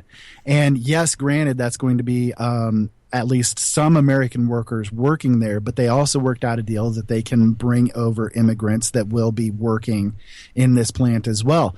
And this company, by the way, is the same company that they work 18 to 20 hours worth of time a day over there in China, and they live in the Foxconn facility, and they have nets over every window and on top of the roof and everything, because so many people commit suicide as a way to get out of working there. So this is one thing that the Obama administration has done. They've brought over into our country all of these different corporations from across the globe to basically come here, and it's a really weird situation. So we have to get to a back to the basics when it comes to everything that's going on in this country, because the basics are where we are having the most problems. I saw that somebody had mentioned, that they would be for him if he brought God back into the country, or whoever they would be with, would be who brings God back into the country. And I don't disagree with that. But the problem is that the people are not looking for that either. They're not looking to have that here. Well, that's what I said. I said, it's not, we don't want to vote in a president to bring God back into the country. It's the people who need to bring that. If that's what you want, right, then do it, and stop being afraid you're going to offend somebody else. The hell with everybody else. Right. My big thing that I wanted to point out with that is that the government doesn't have to have any kind of involvement in God whatsoever. They shouldn't have any involvement, and the fact that they've had any involvement to begin with is just absolutely wrong and unconstitutional. So, just that from the basic start of it, that's what I would say in relation to, I guess, not rebutting that statement, but that's my thoughts on it. I just kind of wanted to express. I don't disagree with the fact that God needs to be in this country. We do. That's what really is necessary, because a spiritual life is necessary as a human being. The fact that we've gone away from spirituality is not because God was taken out by the government. It's because the people have basically walked away from him. Oh, so yeah, they've allowed it. they've allowed it to happen, Yeah, right? Exactly. I mean, stand up for what you believe in. I mean, that's what this country is supposed to be about. You're supposed to stand up for what you believe in. And, no matter who God is to you, if God's E.T., whatever, I don't care if God's whatever it might be. For me, it's the almighty source. It is the, everything. That's God to me. Exactly. I mean, everything, around this planet and everywhere. I mean, it's just, that's God. So I can't explain it to you. I'm not even going to pretend I can. All I can tell you is that I know there's a God force. There's something there. Because, I've been out of my body. And do I have to prove it to you? No, I don't. And I'm not going to even try. But for me, I know. So, and yeah, I think the concept of God and what this country was based on originally, I think is really good. And, they have taken it out of everything. If a kid wants to say, God bless you in school, that kid should be allowed to say it. And if you don't like that, then you could just simply nod your head like we used to do in this country. And not be, they want to take everything down. I'm offended. Here's something that offends me, Ira. Now I'm going here, okay? These son of a you-know-whats want to go to and dig up the remains of a Confederate Civil War general and his wife and move the remains because this offends somebody. Are you kidding me? I was just going to say, I actually know the truth behind that one. Go ahead, but I'll give you the truth behind that one, and you're going to be shocked, I think. Oh, well, give me the truth then, please. Okay, so here you go. This is taking place in Memphis, Tennessee. The body of Nathan Forrest, who allegedly started the KKK and so on and so forth, whether that's true or not, go into history and take a look. Irregardless, that doesn't matter. This park that he is interred in is a city-run park, okay? Here's the thing. A few years ago, a ordinance was passed in Memphis to allow either individuals or companies to own and privatize any parkland in the county, okay? That park, however, cannot be purchased by anybody because it is considered to be a graveyard. Well, the mayor of the town has been for this past few years doing everything that he could do to find a way to move those bodies out of that park so that the company that he owns and has already owned all of these other parklands around can purchase that park. So now there's this racism thing popping up, and all of a sudden he's pushing the big time, we got to get these bodies out. Racism. Hey, that's some good research right there, buddy, because I didn't see that. I just got this when I was starting the show. I just got this from the chat. It was shared with me, and I heard about it, but I never looked into it. I forgot. And that's the kind of thing they're doing. Like, even here, there's been stuff that's been graffitied on, and you got groups of kids who are running around and stealing flags off people's houses, and I'll tell you what, don't come up in my yard doing that. I'm telling you, the meat sweats. I ain't joking. Well, I saw a video a couple of days ago on the YouTube that showed a guy driving down the road, and he had he pulled up beside a truck, a pickup truck that had the Confederate flag flying off the back end of it. He got out of the car and grabbed the flag and then took off. Well, and here's the thing, Ira. I'm from the north, and I'm from Rochester, New York. I moved here in 2008, and when I first got here, there was some talk about the flag. They were, bickering, but it didn't go anywhere. And I remember thinking, some people were pretty perturbed here, and I remember thinking, who cares, right? If they take it down from the State House, so what? At first, that's what I thought. And to this day, I still didn't care if that's what they did, take it down from the State House. But it's the reason why they're telling people they're taking it down. And it's the pressure being put on them to take it down, and they're folding to it. And it's just, that's what bothers me. And the fact that you got all these companies who sell rap CDs that have nothing but race lyrics in them, but yet they wanted to take down the Confederate flag. Now, look, people, you can't have it both ways. If a flag brings back racism, well, then them lyrics got to go too, right? So we need to just go through a whole list of stuff and start getting rid of everything, I guess, right? Because you're offended. Well, I'll tell you what. The North didn't fight the South because they wanted to free the slaves. That's a big lie. That's a big lie. So you need to do your research. No, it was about money. It was completely about money, and so what that flag represented is like what's going to happen in this country soon if something doesn't change fast is we're going to have a rebellion against the Union, and see, the Union don't like that, and they want all record of rebelliousness. Is that a word? Well, it is now. They want all record of that erased. They are erasing American history piece by piece. They don't want you to know that people will fight back. They want you to forget that idea completely. And absolutely right. We are literally at this point in time seeing how history gets rewritten by the victors. We've said it for years that that's what happens. We're seeing it right now in real time. We are. It's being taken apart piece by piece. And, I got to find the clip. I had a call-in back in, I want to say 2009. I had a call-in. And this guy, he went off and he says, he's selling America piece by piece. And, it was a great audio clip. And I've got to find, because he was right. And I've been saying it since then. I said it before Obama was elected. This country's done. You elect this because this was their puppet, their main man. Let's not forget, they gave this guy Secret Service protection 17 months before the election. I mean, they were making sure that their king puppet was going to be okay. I mean, absolutely. Yeah, he had the playbook. The other quarterbacks, they've been warming the bench. So this one was important. They had to keep that elbow warm. Yeah, exactly. When you were talking there about the political correctness stuff, it actually brought to mind, I just received an email actually earlier this evening, and it fits perfectly. I'd like to read a little bit of it off to you. This is the absolute truth. This was in relation to the Washington Redskins getting their name changed. Oh, God, there's another one. Yeah, Jesse Ventura, if he runs for president, he'll make Washington change their name. Vote for Jesse. Yeah, so somebody did kind of a rebuttal to the whole thing, saying that they agree with the fact that the Washington Redskins need to change their name. However, there's other things that need to be done in the spirit of political correctness and courtesy that have to be done as well then in that case.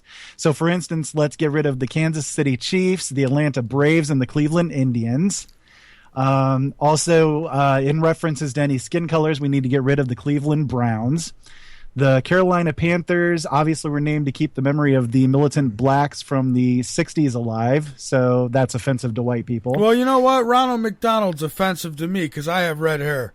Yeah, exactly. The New York Yankees offend the Southern population. They don't need a team named after, or you don't see a team named after the Confederacy, so there's no room for any references to the Yankees. Let's see, offending the Catholic religion by, or those who don't follow the Catholic religion by having teams named the New Orleans Saints, the Los Angeles Angels, or San Diego Padres. Let's see. Then there's the ones named after the pirates who raped and pillaged across the world. So the Oakland Raiders, Minnesota Vikings, Tampa Bay Buccaneers, and Pittsburgh Pirates. Those have to go. The San Diego Chargers promote irresponsible fighting or spending habits. So that's the wrong message to our kids. The New York Giants and San Francisco Giants promote obesity. So that's a growing childhood epidemic, and that needs to go. And the Cincinnati Reds promote taking downers or barbiturates. So that's the wrong message to children, as well as the Milwaukee Brewers. That one should be pretty obvious. So I thought that was pretty funny and a good way to show how the political correctness thing, it really is out of control. It has gotten way out of control. And when I listen to that list, you're right, because that's what happens. First it's the Redskins, then it's the next thing. You know what? I like things the way they are. How about you just leave them the hell alone, okay? And if you don't like it, get the hell out of the country. If it bothers you that much, get the hell out, okay? Because this whole offending this one and offending that one, all this is offending me. I mean, it's crazy.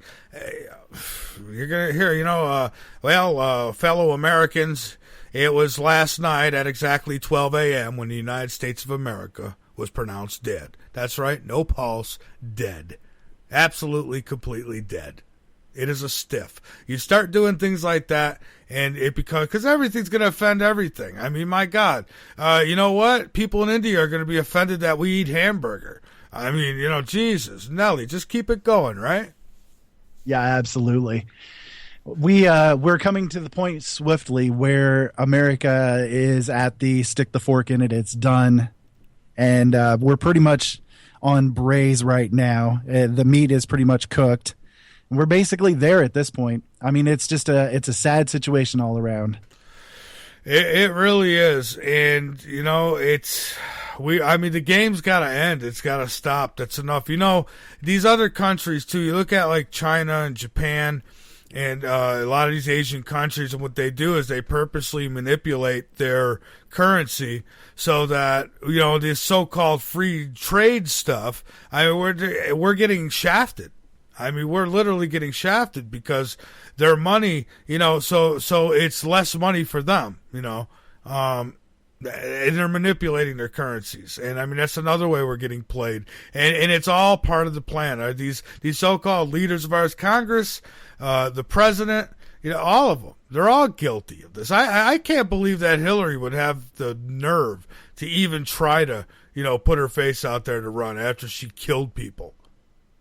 Well, yeah, exactly. And then, what was it? Just over the weekend, I believe it was, Jeb Bush announced, or his people, basically his administration, whatever you want to put it, they announced that Jeb Bush is going to be giving the Liberty Medal to Hillary Clinton the night of the Benghazi anniversary.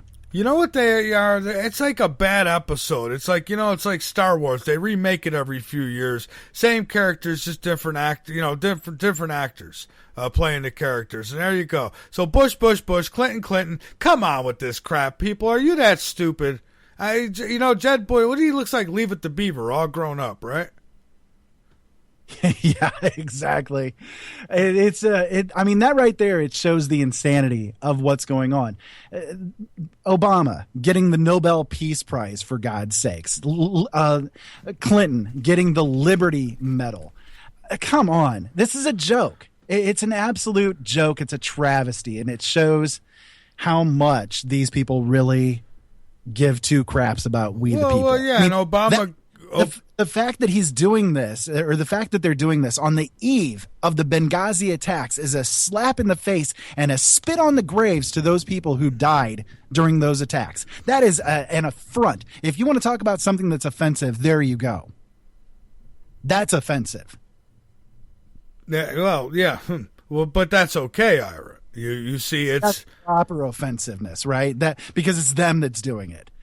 It is. And, there are a lot of issues on the table right now and in this whole world, not just this country, but right now I'll speak specifically for the United States because I can speak best about where I am and what's happening. And what's happened is a tragedy, and it's getting worse. And we've got to, and I mean it when I say we've got to do something. And I'm not so sure people will. So I hope that we do have a billionaire who has, the best interest at heart here. And I'm hoping on it. I'm praying on it. But, even if not, folks, it's up to us. We got to do something. I'm honestly, Ira, I'm going to be 44 years old in August.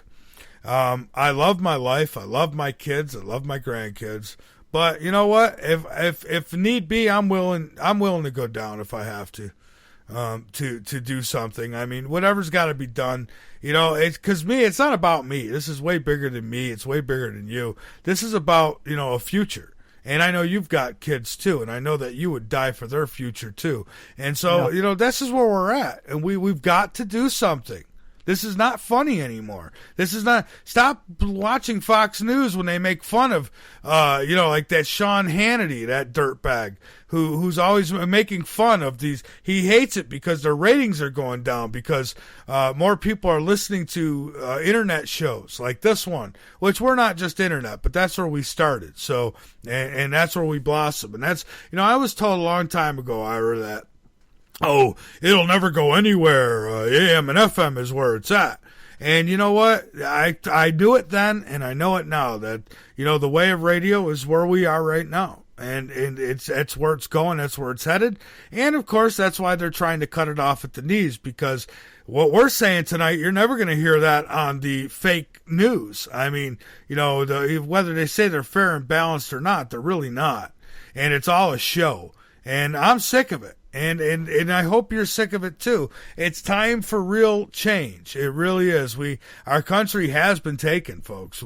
You're not in charge no more, in case you haven't noticed. Yeah, we need some change, and not that Obama change, that's for sure. Oh, Lord have mercy. You know, I can't believe he hasn't been tried and hung for treason already. Yeah, Bush, too. I'm not letting Bush off the hook. Him and his daddy. Both of them. Hillary Clinton, too. So make a piñata out of her. These people have gone too far, and I've had it. Yep. I mean, the Democrats and the Republicans, they are definitely both sides of the same coin. You know, they're two sides of the same coin. There's no getting around that. One thing that I guess I'm interested as far as the Trump situation is that right now he's running on the Republican ticket. My thing is that I'm kind of wondering if at this point, with the things that I've seen and the talk that I've heard from him and so on and so forth, and of course, you know, we just have to go with what's on the surface right now without, you know. He may change that, because I know that both parties, of course, they're the same party, but both parties are like disowning him. I mean, what I was going to say is that I kind of wonder if he's basically trolling the Republican Party at this point. And I've seen kind of signs that that's probably what it is that's going on. He's just trying to basically take steam out of their sails at the moment, I guess you could say. Yeah. It's going to be interesting to see what happens as far as that's concerned, but that's kind of my initial thoughts on what he's doing as far as being on the Republican ticket goes. Yeah, well, you know, I don't care what label they want to put on it. Just like when people say, well, I'm a Christian. Well, that's all right. Are you a good person? Because that's really all I care about. Are you out for the best interest for me and my family too? Because if you are, then hey, I like you, and you know, I want to see you succeed. But if you're like Obama, who is just shy of being the devil, if there really was one, I mean, this guy is horrible. I can't believe the things he got away with in his presidency. I just cannot believe it. I mean, there was one thing, we used to talk about this stuff, and it was like, people are like, can you prove it? Can you prove it? Now we ain't got to prove anything. It's like they're doing it right in front of your face. Duh. I mean, just look, open your eyes. I just can't believe it, man. And you know what? If the elections really put him in his place and he wasn't selected, that just shows you how dumbed down this country has been. Really, I mean, if that's the case, if Obama was really voted in, then good Lord, we've got more stupid people in this country than I could have ever dreamed of. Well, speaking of stupid people, I actually have a clip that I'd like to play for you. It's about 4 minutes long. If you don't mind me playing it, I think this would give really good evidence as to the direction that this country has gone and kind of where it stands at this point. Yeah. Okay, great. Go right ahead. Hey, you're here too, man. You got something you want to throw out there, do it, because people don't call, they're not calling in. I mean, I guess if we want to talk about, something different, if we had a psychic on, I bet we'd get a lot of calls, but, when it's this, maybe they just want to listen. I don't know, but I get emails from people, and when you send me emails, it'd be nice if you called in. And said those things on the air. I mean, there's, I'm not going to yell at you, scream at you. I don't think I am. I think that, we'll just have a good conversation. You think I'm wrong? Tell me why. I don't care. Think the Confederate flag's racist? Tell me why. I need a good laugh. Go ahead, Ira. Okay, so pardon any kind of skipping or anything like that, because, again, my connection is a little rough, I think. But we'll dive through this and see where it goes. But anyway, so this is off a video from a guy that I watch a lot, just because it's hilarious to see the things that he gets out of people. It's from a guy named Mark Dice. He's a YouTuber, and he goes around and kind of tries to get people's opinions about, like fake surveys and that kind of thing, just to get their thoughts. He's great. The pulse of the American people. So this is one of his videos that he's put out, and it's very, very interesting. Here you go. All right. I think Obama deciding to repeal the Bill of Rights in the face of the new ISIS threat to make sure that we don't have a Charlie Hebdo type of incident here in the States. Should we get behind Obama and the Congress to support the repeal of the Bill of Rights to make sure that we're safe these days? I'm not sure. I haven't studied it enough to make an honest, educated comment about it. He has announced that he's going to repeal the Bill of Rights to help make sure that we can keep everybody safe here in the homeland. Is that the right decision? Should we get behind Obama to make sure that the ISIS threat doesn't rear its head here in America? Yeah, I would agree with that. Yeah. I mean, end of day, yeah. Absolutely. I mean, Obama probably knows he's in a better position to know if we should repeal the Bill of Rights to keep everybody safe. So. Right, you would hope so. Right. Okay. Right. Wish I can give you more, but... Hey, he just knows what's best. That's whatever he said. I wouldn't say necessarily he knows what's best, but I think he's depending on an awful lot of people to... He's got some insider information. Help him make the best decisions, right. Sometimes they might seem so from the beginning or from the surface, but only time will tell whether or not it was the right or wrong decision, right? He is surrounded by a bunch of economic and political advisors, and if they're saying we should repeal the Bill of Rights, they probably know what's best for us, right? You would hope so, yeah, absolutely. Obama has announced that in the wake of the new rise of ISIS, the terrorist threat, we're going to repeal the Bill of Rights. Should we get behind that just to make sure that we don't have another 9/11 style attack? Oh, shoot. My husband would be the one to ask this question. I don't follow it close enough to know, really. If we should repeal the Bill of Rights. Well, they have insiders and experts, so I mean, if they're saying, Congress is saying we should do it, we should probably just get behind that. We don't want to. Is it both sides you said are supporting it? Both sides, Republicans and the Democrats support. Well, then, the repeal. if they're agreeing on something, then maybe it is a good thing. We should get behind the repeal. If they don't ever agree on anything. So if they're agreeing on something, maybe it's a good thing. It's what's best for the New World Order. Okay, well, let's do it. Let's do it. Let's get behind it. All right. Thank you very much. You're welcome. The Republicans and the Democrats finally have agreed on something that Obama has announced his decision to repeal the Bill of Rights in the wake of the rise of ISIS. And you think that we could get behind the Congress and understand that they probably know what's best in this phase of the I war would on think terror? so, yeah. I would think so. I And mean, especially what happened overseas in Paris. And if they are saying with their experts that it's time to repeal the Bill of Rights, we could probably get behind that. We could, yes, sir. Yes, sir. Are you an American citizen? Yes, sir, Okay. I am, yes. Okay. Well, thank you very much. Thank you. As you probably saw in the news, both the Republicans and the Democrats have united a bipartisan effort to support Obama's plan to repeal the Bill of Rights to make sure that ISIS doesn't come and attack us on the homeland. Should we as a people get behind that bipartisan effort to I believe so. Bill of Rights? Absolutely. Absolutely. To make sure that we're safe? Of course. They're in a little better position to know whether we should, repeal these things for our own good. Well, absolutely. They would come over here, right? What would happen? I'm drinking. Shouldn't do this. Mimosas. Should we as a public get behind Obama's decision to repeal the Bill of Rights as a response to the new rise of ISIS and the radical terrorist threat? I think that'd be the best for the country. Just to help keep everybody safe? Yeah. We could repeal the Bill of Rights and sort of modernize this new world order that we're in and just, help unroll the plan. Yeah, that sounds great to me. All right, thank you very much. Thank you. The Republicans and the Democrats have finally agreed on something, and they're all supporting Obama's decision to repeal the Bill of Rights in the wake of the rise of the ISIS terrorist threat. Should we get behind Obama and the repeal just to help make sure we don't have another 9/11 or like a Charlie Hebdo style, a terrorist attack here? I mean, I guess. I don't really know too much about it, though. So, obviously. Yeah. I mean, we need to give them the power, right, to repeal the Bill of Rights and really, to help remedy this terrorist threat that we're facing. I guess so, yeah. So that's probably the right decision. Yes. Isn't it? Yes. Whatever he wants to do, it's probably the best for the country. Repealing the Bill of Rights, probably best for the country because he wants to do it.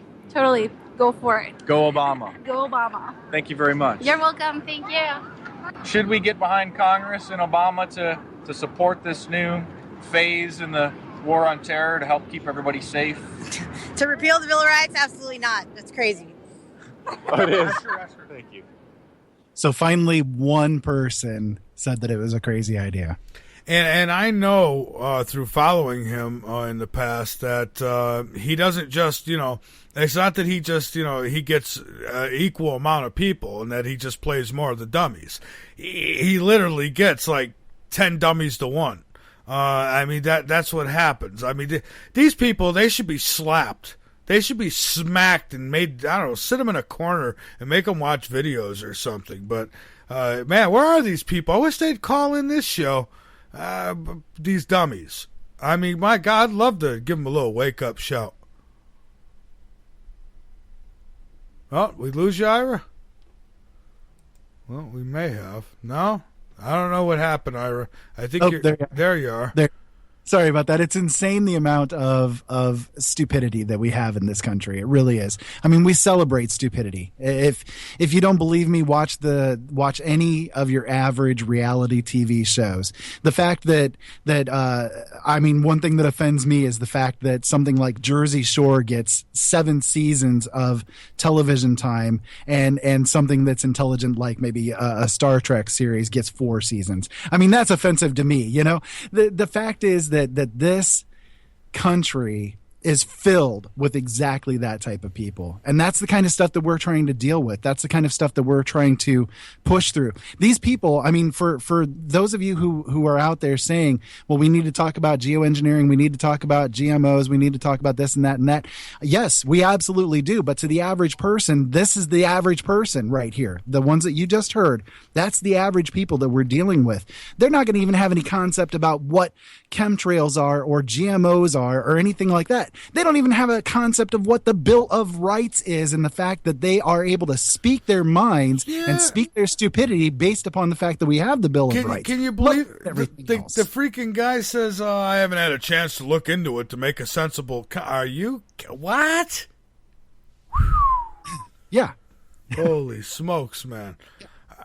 Yeah, this is the these are the common people that you're dealing with. So, okay, so let a presidential candidate start talking about chemtrails or geoengineering, and trust me, all your Fox and CNN watchers, which you need those people too, all those people are going to be like done. It's going to be, oh, he's one of those conspiracy nuts, a terrorist. These are the people who are going to walk right into the FEMA camps, right into the camps. Just, here you go. Have fun. Enjoy the rest of your life in the FEMA camps and the labor that you're going to be going through and so on and so forth, because Obama's making everything better. Well, yeah, those people, that's what I mean. People have been so dumbed down now. It's ridiculous. It's those people, and I listen to that stuff. They come across my feed a lot. And I'll listen to these things that Mark Dice does often. And every time I listen to it, it saddens me. It really does. It saddens me. And now you got stupid people who also are becoming violent because of the big pharma drugs they're on and so on. And it's becoming a really dangerous world. It's like being in the middle of the jungle and having no weapons. I mean, Ira, we're in a really sticky situation. And, if I had Donald Trump on this show, I wouldn't ask him about the geoengineering. I've had presidential candidates on the show before, so I know how to handle them. It's just, certain things, those are things that I would bring up in private with them. Because if you put them on the spot, once they're in office, that's a different ballgame. But, if you really want them to get there and you start talking about this stuff, you're not going to go very far. And if you think I'm being naive, then you're really naive, because it's the truth. Yeah. As I said earlier, the mainstream media, they would use it as ammunition. And the average person is just going to follow right along with what the mainstream media tells them to do. Yeah, you just heard what the average citizen does. And here's an experiment you could try sometime on your own. And please videotape it, and I promise I'll use it. I'll put it on the website. I want you to go into your nearest convenience store. Don't go get yourself shot now or anything. But go into, any store, dollar store, wherever, Walmart, wherever you go in there, turn on your video camera, and just, pick out a line of people and just bring up a topic and see the response you get. So, tell everyone, say, oh my God, have you noticed the geoengineering out there? And just see what happens and record it, because just tell them you want to do a survey and you would like to get their response to this survey question. Yeah, absolutely. And I bet most will be like, what? That's what you're going to hear. What? What's that? They don't know. So you're not going to get far. Just like saying, the ETs and stuff like that. That's stuff that, I don't know. I think even if you're in office and you start giving that stuff away, you wind up dead. So I don't know. I don't know, how anybody's going to do what needs to be done, but it needs to be done. And I would think the best chance we have is a guy who's already got it all, who you can't buy. I mean, you heard him call Macy's. I mean, he called them out. He let everybody know that Macy's is worried about their reputation. So go against what you might believe, even if it's the best for the country, and put profit ahead. And that's what Macy's did. They put profit ahead of the country. And that's what these companies do. That's why if you do have a Macy's card, rip it up. Absolutely. Chop it up, cut it into pieces. People like that, you don't need to do business with. I've done it too. I had N-Search, we're funding you, so you need to do what we say. Well, you see where that got them. They're nobodies now. I mean, does anyone even hear of them? I mean, where are they? Who are they? You don't even know. You're like, who the hell is he talking about? Exactly. Yep, you're absolutely right. And, my thoughts is just like when H. Ross Perot was trying to run for president way back in the day, for those of you who are dating themselves. Anyway, so when he was running, he was a businessman, trying to come forward as a president and running the business. I mean, this country really is a business, so who better to run it than a businessman? I mean, that's, kind of my take on it, but it's the truth. This country is a business. There's no getting around it. We're a corporation. There's been enough evidence that proves that that's exactly what this is. Yeah, and don't you want somebody who wouldn't hesitate to tell? You know what I think of when I think of Donald Trump a little bit here? It brings me back to that movie Chris Rock was in, where he became, was running for president. You remember that movie? Oh, yeah. Yeah, well, here's a guy just saying it like it is, and people are like, their jaws dropping. Well, that's what Donald Trump's doing, and I love it, and this is what we need. Now, I'm looking forward. I'm going to have some popcorn made, no salt, though. Salt and butter I'll leave out. But I'm going to have a little popcorn and kick back when these debates go, because if Donald Trump is in them, man, it's going to be real interesting. Better than Ron Paul. It's bringing up interesting talking points for people, to at least start conversations off, Well, he'll be the what type. Needs to be done. Well, he'll be the type to call them a bald-faced liar right to their face. I mean, he won't be nice about it and say, "Well, that's not how I remember it." No, he'll say, "You're lying." How could you want to lead a country when you're lying? You're lying to the people, and then he'll bring up the facts. See, he's not afraid to say what needs to be said. It's like kind of like what we do here. It's like the few sponsors that I do have. If any of them ever told me, hey, heard your show last night, didn't like what you were saying, I got some cousins or blah, blah, blah, you cut that down or I'm not going to be able to support, the next step would be me coming on air and letting everybody know what they did. And that's what I do. I mean, and, if they want to leave, lie to me. I'll take your lie. But if you're going to be honest and tell me it's because of what I'm talking about, well, then I'm going to let people know who you really are. I mean, that's what we're supposed to do. When I have guests on this show every night, I let them talk. I give them the floor. I let them say what needs to be said, whether I agree or not. I let them talk. And that's what we need. I mean, that's free speech. And, you're not getting that no more. The media does nothing but lie. I mean, like he said, like Trump said, they cut it. They'll cut the audio like they did with that shooting in Florida, the Zimmerman trial, like they did with that. The media was only playing a part of that phone call that benefited the stirrup they wanted. Yeah, exactly. And they do exactly that kind of thing all the time. They either lie through omission or they lie through changing things around and that kind of thing. They've been found to when somebody's out speaking or whatever, they'll do just like a little portion of the crowd to show that it's a small crowd if they're not going to be supporting of what the guy is saying, or if they do support it, they'll put in footage from other places. Looks like they zapped you. Well, let's see here. Yeah, he got awful quiet there. Are you still there? I am. I'm here. Okay. Yeah, but and people say, "Oh, well, what's L&M?" Like I just saw a comment, or what's L&M doing talking about politics this long? Look, L&M. I don't know if you think we're like a paranormal show. We're everything. We cover everything. I mean it when I say it. And my freedom in my country comes before any of that other stuff. I mean, I've got kids, and they're number one to me, and that's the bottom line. And I'll do anything for my kids, anything in the world.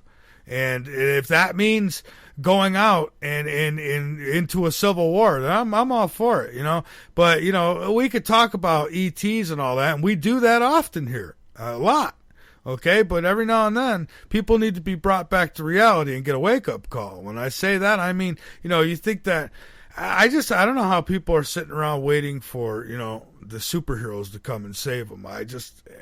How could you do that? I wish I don't wish it, but wouldn't it be nice to be in that kind of state of mind where you just, don't worry, it's all going to be okay. See, I'm not worried about me. I don't care what happens to me. It's my kids. I don't want them to suffer. You know why? Because I love my children. Oh, we may have lost Ira again. I'm here. It's the storm, I think. It's kicking your butt, huh? It is. It's definitely interfering with my net tonight. I'm sorry about that. Yeah, well, but this is. I just want to make one quick point here, and that's we're not really talking about politics. We're talking about our future. I mean, exactly. Yeah, so that's what we're really talking about here. This isn't politics. I'm not saying vote for Republicans. The hell with all that bull crap. I mean, we're talking about our future. It does matter, Right. And listen, I mean, if you think that we've been talking politics tonight, you're actually incorrect. What we're talking about is the fact that the American public has been completely snowballed. We're talking about the fact that the American people have been completely dumbed down to the point of almost non-existence and non-thinking. And what are we doing about it? What are we doing about it? Is talking about ETs going to help that situation? No, we have to actually deal with the fact that this stuff is happening. We have to deal with the fact that the people out there need to get the kind of information that is truthful, to get the kind of information that is not the mass media's perspective on things. That is the only thing that they get. Does that make sense? It does make sense, Ira. And here's where I'm at. I have a Confederate flag. Okay, mine's posted where it needs to be. And that's my right. And I don't have it up because, I'm for slavery or any of that. I have it up because I appreciate the rebellion from the Union, because the Union is the problem right now, because the Union has been infiltrated. And so that's what that flag means to me, a piece of history. And you want a reminder of slavery. I mean, look at our government in its present state. It's still, that's where your blame should be going. I mean, that's where they should be aimed at. I mean, because they're the ones who made it possible. And, the North had slaves too. And, again, it wasn't about freeing slaves. People get the misconception that the North went to the war with the South because the South had slaves. No, that's the excuse. Just like they say, we've got to make sure Iran don't get this and make sure that's the excuses they give you. Like 9/11 was the reason to go in Iraq. Remember that? So they give you these excuses that being sheeple and not knowing better, you say, well, yeah, damn it, kick their asses, right? Well, if you want to get hit with some truth as far as the Civil War is concerned, here's some truth. In 1859, the Russians were starting to release their slaves. The southern states saw what was happening over in Russia, and they were starting the process of releasing their slaves. Then the Civil War began in 1861, and they were not able to go through with what their plans were because they were distracted by the war going on. Before the war started, Abraham Lincoln was asked by one of his aides, why don't we just let them secede from the Union? And Abraham Lincoln said, we can't. How are we going to pay for this government? We have to go to war to keep them with us. Well, that's right. Absolutely. So, and that's what I mean. People got the wrong idea. Since I've been in the South, I've learned a lot about the South, a lot more than I ever learned in any stupid public school that I was in, that's for sure. I've talked to the people here. I've talked, to the historians here. I've gone to the museums. I've done it. I've inquired into the history, and then you get the real truth. And and when you tell one of these older Southern people, white or black, that the North came here and started and went to war with the South because they wanted to free the slaves. Go ahead and tell any knowledgeable veteran of the South that, and see the answer you get. Yeah, absolutely. Absolutely. It was about states' rights. Surf is right on that. It was about states' rights. That's what it all boiled down to, and that's it. Everything else has just been propaganda and extraneous things that's been added to it over the years by the victors. Yeah, victors. David's in there, and another name. He says, get Jesse Ventura. Just thought you should know he's in the chat room. But no, we've had Jesse Ventura on this show a couple times, and Jesse Ventura is a joke when it comes to presidential stuff and saving the country. I'm sorry, but that's my opinion. But, well, I mean, you're absolutely right. When you called it out the other day, when you were speaking about Jesse Ventura, if he gets elected president, where are we going to call? We're going to have to put in a collect call to Mexico. I mean, he's got dual citizenship, right? Mm-hmm. So it's just insane. We don't need somebody that has dual citizenship. We don't need somebody who has been proven to have come to quote unquote our side of things just to get the popularity of it, knowing that people are going to stream to it. It's all just being used. It's just being used. It is. It's, these guys don't care about, I'm not going to be stupid, like some of these people, I love it. Like I could have, just for sake of talking about it, I could have Jesse on, or I could have Andrew Bashago on, or, and everyone right off the bat, well, he's got my vote. And I'm like, really? And why? Oh, man, did you see conspiracy theories? And that's their answer. It's like, and I slap my head. I mean, it's like Mark Dice and the dummies he deals with. I mean, when I hear that, it's like, I always ask people, oh, yeah? Well, why would he get your vote? Oh, did you know that he wanted the borders wide open and that he has a sympathy for Mexico because he lives there half the year? Yeah, I mean, did you know these things? And then a lot of them will say, oh, no, I didn't know that. Well, imagine how much more you don't know. So before you say you'll vote for somebody, assuming the vote counts, then make sure you know about that person and not just their TV personality. Because that's where people make the mistake. It's like with Obama, everyone sunk into the, black guy, first black guy. And they jumped into that pool. And then the next thing will be, the first woman, the first transvestite. And, they'll just keep going down the line because people are stupid and fall for it. And, for Jesse Ventura, I actually defriended him on Facebook, and I'm going to tell you why. And I, as an entertainer, I think he's great. I think he's funny. I used to love watching him in wrestling, and I enjoyed having him on the show the times I did. But I've since then I've kept track of him a little bit at one point, watching his stuff, and everything is like mainstream issues, like the Washington Redskins name, the owner of a basketball team that had made a racist comment, and it's like, those are the issues you're concerned with. I mean, really? And just the things he said, I don't know. He's like a wrestler. He's been pile-driven too many times for me. Well, he's a personality. That's really what it comes down to. He's a personality. His personality that he puts forth right now is the same, personality that he's built up as the image over the years. But is that really what he thinks? Is that really what he does? Look at his actions. He's not a doer. He's a person who, instead of helping out America and being right here on the front lines of things, goes to Mexico and lives there. It's not somebody that we need. And not only that, and I have the clip. I mean, I could dig it out if I needed to. But on my show, he says, and I'll tell you what. If people go and get me on the ballots in every state, whoa, hit the brakes. Wait. Why does everybody else have to do everything for you?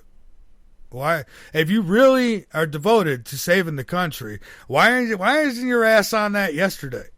I'm just saying, or is it for show? So if everybody does the work for me, I'll go ahead and I'll do it.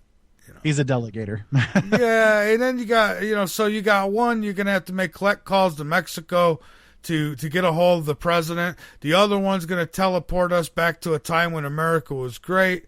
And then you've got, I don't know, who else you got? Who else is running for president? I mean, you hear about all these people in the alternative news world running for president, but you don't see nothing on them. I mean, they're not, where are they campaigning? Can I go see? I'm just saying, let's take this a little serious. So we got to save our country now, because we're in a lot of trouble, people. And I refuse to share a camp with you. I'm going out like Capone if stuff goes down. And I really don't want that to happen. So I hope people will take it a little more serious and not wait for a professional wrestler to come and save you. Yeah, absolutely. Absolutely. And just saying, I know he was governor and all that, and that's all well and good, but, I don't know what happened from then until now.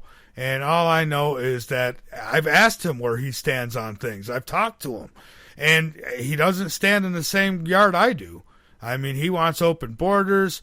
What was some of the other things? Jesus, I don't know. There was a lot of things that we didn't agree on, and I know the open borders was one of them. I haven't had him on in a few years, so I don't know. He won't come back on because I sent him an email. We had a show scheduled. He was going to come on. All was worked out, and then at the last minute, because I told him he sent me questions. These are the questions I want you to ask. I said, no, here's the questions I'm going to ask. And guess what? That was it. I had to cancel. I'm not going to be on. Because he didn't want me to ask him about, where he stands as a president and ask him about Fred Bell's death and why he waited almost a whole year to talk about it. Was ratings more important? So these were questions I had, and I told him I was going to ask these questions. I also wanted to ask him about the Illuminati jacket. Just not that I think there was anything wrong with that. I think it was part of his wrestling act. But I was going to ask him anyways. Well, he didn't like any of that. So he didn't want to answer real questions. He wanted me to stick on just the book. Just ask about the book that he didn't even write. Yeah, exactly. It was a ghostwriter that wrote it. Yeah, exactly. So I'm sorry. I don't mean to pound on Ventura. I think he's a great, I think he's very entertaining. I really do. But if you're going to ask me about you being serious about voting him in as president, please. I mean, you give it up. That's not good. Not good at all. But, all right, well, Ira, we've got one more break here, so let's take it. And maybe we'll get some calls. I don't know. David said he tried to call in, but if you're going to, call in, we kind of like to stay on the topics that we're talking about. One, Confederate flag, the future of America, what you think, whatever it is, just kind of in the same ballpark we're in right now. So, Ira, hang on there. Let's take this break. In the meantime, I was going to say, I'll go ahead and hang up, and if you wouldn't mind, after the break, go ahead and call me back on Skype and see if I can get a better connection to you going. It might be better then. All right, works for me, Ira. So we'll talk to you in a few minutes. This is Late Night in the Midlands. I'm Michael Vera, and the rest of the week, folks, before I go to this break, tomorrow night, Dr. Daniel Sheehan, we've got him rescheduled here, so hopefully we'll have him on tomorrow. Wednesday, Ryan and I will get together. It's been a while, so me and Ryan will cover some topics, different topics. We're going to talk about some space, outer space kind of things, get into some planets, some different symbols on different planets, things like that. So we're going to be getting off planet a little bit Wednesday. And then on Friday, I've got Sherry and Len. That's Sherry Kane and Dr. Leonard Horowitz joining me to talk about this giant telescope that's being constructed in Hawaii. There's a cover for the Chinese who are coming over. So we'll talk about that. Well, Thursday, I'm not sure yet. Haven't decided what I want to do with Thursday yet. So, but keep checking the schedule at latenightinthemidlands.com. It's got to be updated. We had some issues here over the weekend with internet because of a certain little kitty, and so I didn't get everything done that I had hoped to get done. So we're working on it. We'll be right back.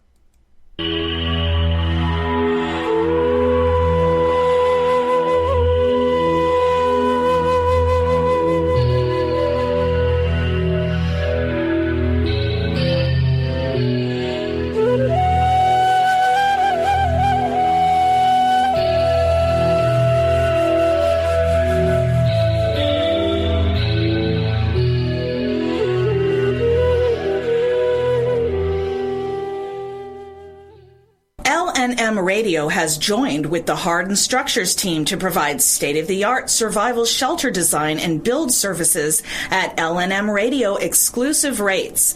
Hardened Structures, with over 21 years experience in military, commercial, and private shelter design build services, are also offering LNM Radio listeners a free consultation, normally a $500 value. So click on the Hardened Structures banner on the home page or the chat and listen page and have peace of mind that no matter what happens, your family is protected. The LNM Radio Network and Late Night in the Midlands depends on you, the listener. Without you, there would be no us. So help us continue to bring you the best guests with the best information and subscribe today. Information on becoming an LNM subscriber can be found at the top of LateNightInTheMidlands.com. Just click the About Subscriptions tab and become part of the family while helping the truth stay alive. And while you're at it, maybe subscriptions aren't for you. A one-time donation helps as well. Click that donate button on the right side of LateNightInTheMidlands.com and help us help you. You want the truth? Late Night in the Midlands knows you deserve it. That's why we make it easy for you to listen at www.latenightinthe.midlands.com. Go on over, become a member, be informed, and by all means, inform others. Folks, we're not your average radio show. We cover everything. Late Night in the Midlands on the LNM Radio Network. LNM is always looking for sponsors, so if you are interested in sponsorship or advertisement, on air or on our website, contact us at mv@latenightinthe.midlands.com. The LNM Radio Network offers a moderated chat room at www.latenightinthe.midlands.com. Just click the chat and listen page from the drop-down menu at the top of any page on the website, or click the Listen Live button at the top of the homepage at www.latenightinthe.midlands.com. Need your L&M fix? You can find us on social medias everywhere, like our Facebook fan page, Late Night in the Midlands, or our Facebook group, the LNM Radio Network. Our other Facebook groups, The Last Frequency. You can also find LNM on Twitter at LNM Radio, and all of this and more can be found on our website at www.latenightinthe.midlands.com. Again, that's www.latenightinthe.midlands.com, bringing the truth back to talk radio. But the silent majority is back, and we're going to take the country back.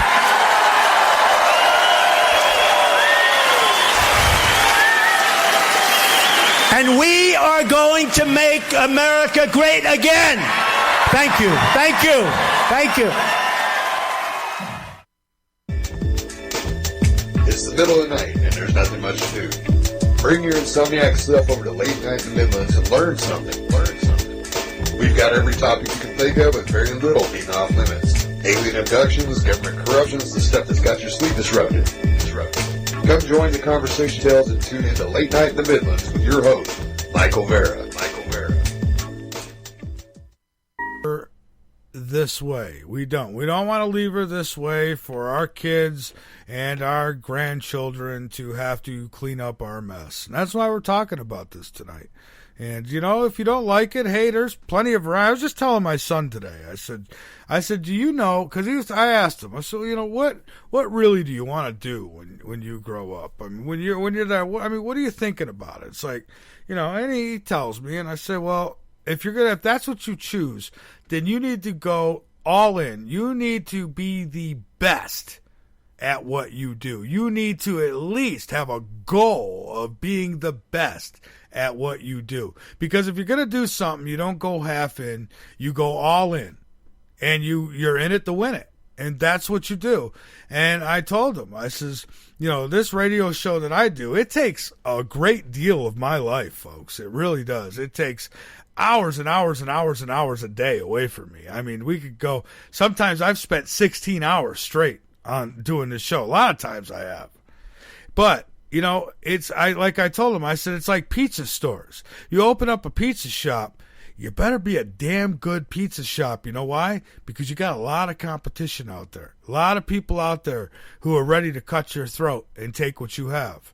And the same thing in radio. If you're going to get in it, you better be, you better be unique. You better be, you better be you. And you better be good. You better know what you're talking about because people will call you on it in a second.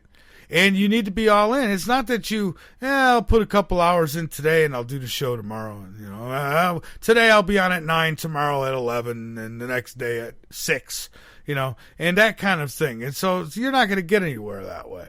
So, my point is if you're in it, be in it to win it. Whatever you do, thrive to be the best at what you do. That's what I do. I'm not saying I am the best. I'm just saying that I'm very satisfied with who I am and how I do things. And, these shows are important, just as important as when we talk about extraterrestrials, just as important when we talk about ghosts, which, by the way, my book will be out this week. I expect to have it by the end of the week ready. My book, Lessons from the Other Side. I'm telling you, folks, death is not final. It really isn't. So that will be ready, and I'll let everybody know when it is. And here's what I'm going to do with it when it's ready.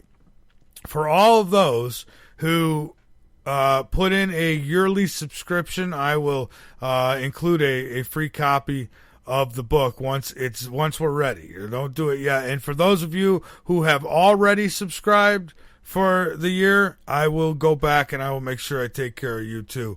And of course, our moderators will always take care of you. But yeah, so almost ready. And what I'm going to do in here is shortly, I plan on writing another one. Only this one is going to be, and I guess by the time it's done, it'll be 9 years of what I've taken in from this show, from what I've learned and the guests that I've talked to, and how, really seeing the world through my eyes. And that's going to be the next one. It's going to be a much bigger one, and it's just going to have blatant truth in it. I mean, bottom line. So I don't plan on becoming a writer or anything, but there is a couple that I'd like to get out. One's there, almost done. And now one more to go. And that's probably where I'll stop it, unless somebody has ideas and they want me in on it. And I might do something like that. But I'm not a writer. I'm more of a talker and a doer. And writing, I just don't have time for it. That's why it took so long to get this one out. All right, so let's get Ira back here with me. And let's see. There he is. Ira, welcome back.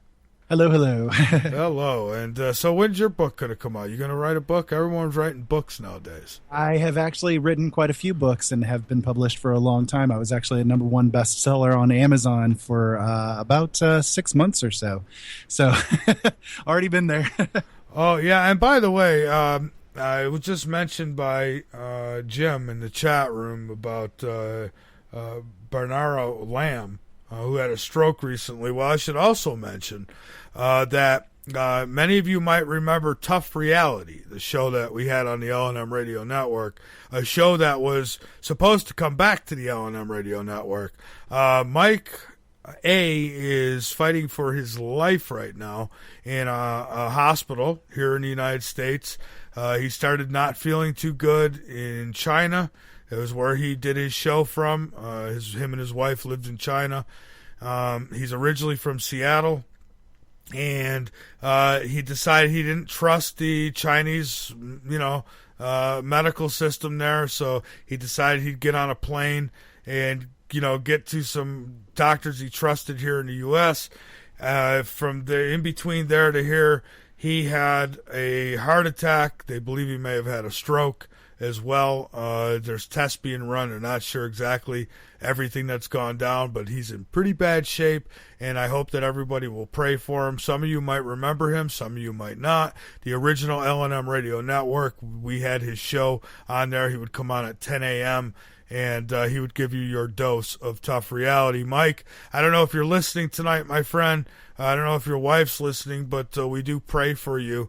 And, God bless you both. And I hope to God that everything works out and that you're okay. And I hope that in the near future we can get you back on the air, my friend. So keep fighting. And, you got to wonder, did Fukushima hit him?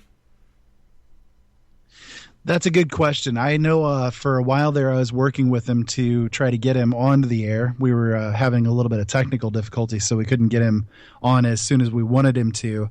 And then this ended up occurring, I guess, and we hadn't really heard much from him since. That's a bad situation. It really is. The healthcare system over in China is horrific, to say the least. Yeah, and I got to say that, I appreciate Mike very much because Mike actually introduced Late Night in the Midlands to China. He taught. He had classes that he taught, and he would actually during the classes, he would go on the air and he would involve his class in his show sometimes.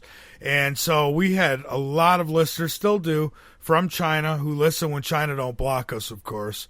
But a lot of listeners from China. And, to all those, I thank you for being loyal and listening to Late Night in the Midlands. And, a lot of that has to do with Mike because he really got the word around in China about LNM. So, we wish him the best. I know I went through it myself. Apparently, I'm pretty damn lucky because everybody around me who's had heart attacks lately anyways hasn't fared too well. And they've really had a hell of a. I tell you, I must have angels looking out for me. I got guardian angels because I had a pretty bad one, and I haven't had. And I'll knock on wood, and I hope to God it's all clear sailing from here. I don't know, you never know, but I just I could have been much worse. Yeah, definitely. It could have. You've come through quite well, for sure. I mean, right back into it. Within 2 weeks of being knocked on your butt, you were right back on the air. So because it's my love for it. I'm not just saying this. It's not just something to say because it sounds good, but it's the truth. I'm lost without Late Night in the Midlands. I love this show. I can't live without it. I've got it was killing me, and I told myself when I was in the hospital, of course, I told myself, I says, well, I'll probably take a good month off before I go back, and a week, if even a week, and I was right back at it full time. And I have been ever since. I can't. It's like if I feel good, if I could smile and I could get up and I could move, then I need to do this show, and that's it. If I live to 85, at 85 I will still be doing this show. That's just what I want to do. I may not be doing it 5 nights a week, but I'll be doing it. That's how I am with Open Eyes and Brothers at Arms and Adventures in Autism too. I feel the exact same way about all 3 of the shows that I do. If I don't do them, I feel so horrid for not doing them. I took tonight off because yesterday I had a really bad sore throat, and so I ended up not doing my show for tonight, and I felt horrid about it. I'm like guilty. Oh man, I needed to get on the air. There's so much to talk about. Oh God. Listen, I am one of those people. Even when I had a job, when I worked for the last company I worked for, and even jobs throughout my life, if I skipped a day, if I stood home, made up some bull crap and stood home for the day, while that clock's, I'd look at the clock and I would feel so guilty. It's like, because I know that I'm not being honest. I know that I'm, but hey, it's a job. Everybody calls in and makes up excuses sometimes, but and when I did that, and that same thing with the show, if I'm not on the air for whatever reason it might be, and I just look at the clock and it's 9:20 and it's 9:30 and it's 10 o'clock and it's 10:30. And the whole time, I got like anxiety. It's like I should be on there. I should be doing the show. And so it does. It eats me up. I don't like missing shows. I love being on the air. And, and it never gets old because, every single day, every night before I start, I get those butterflies I got the first night I did it. I get those butterflies every night, but once that music starts, they go away, man. It's like we're ready to go, But I do. Yeah. Do you get that? You get that? Oh, I do. I absolutely do. I sit down, even though I do a lot of my shows pre-recorded. I'll still go through that. Do I have the the ability to do this? Is people going to listen? All that kind of stuff. And then I'm like, okay, no, we're just going to do it. Yeah, and it's my only thing. It's just I don't know. It's just you're going to be talking to a lot of people. Even if they're not talking back to you, you're going to be talking to a lot of people. I know that now. And so, every night it's just you're ready because everything you say is not going to be popular with everybody. And so, but not that I care. It's just you do. When you're ready to go, it's like the anxiety kicks in and there's that moment when you say, oh, shoot, already? And then you start and it's different. But, just so people know, we're human here too. But once I get going, like now, I mean, it's a whole nother, but I love it. It's like an adrenaline kick every night.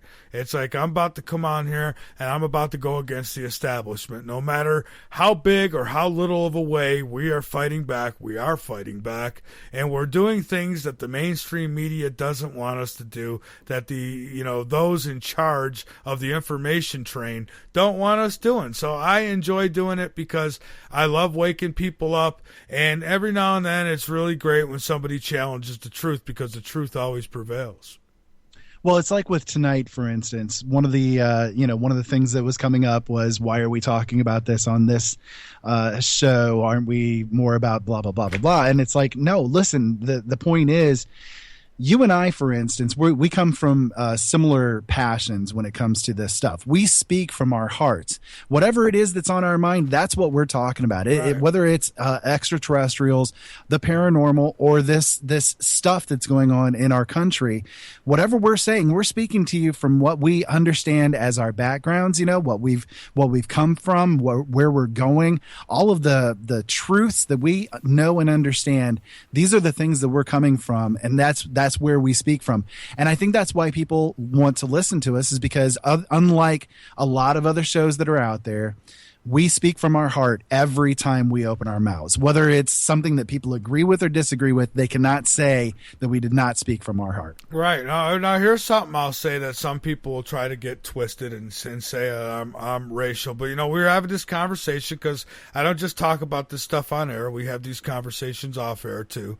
And one of the things that somebody was bringing up is how some of the black youth were ripping these flags down from people's houses and all this stuff, and they're saying it's racist, and they're going off about, all this stuff.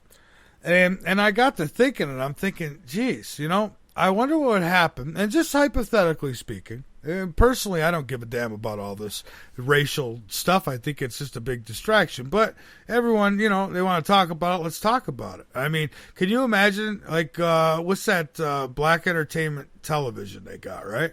Can you imagine if we started a TV channel and we called it white entertainment television? Exactly. Well, see, now other shows won't say this because it's unpopular and they're afraid people will call them racist. Now, I'll say it because it's true.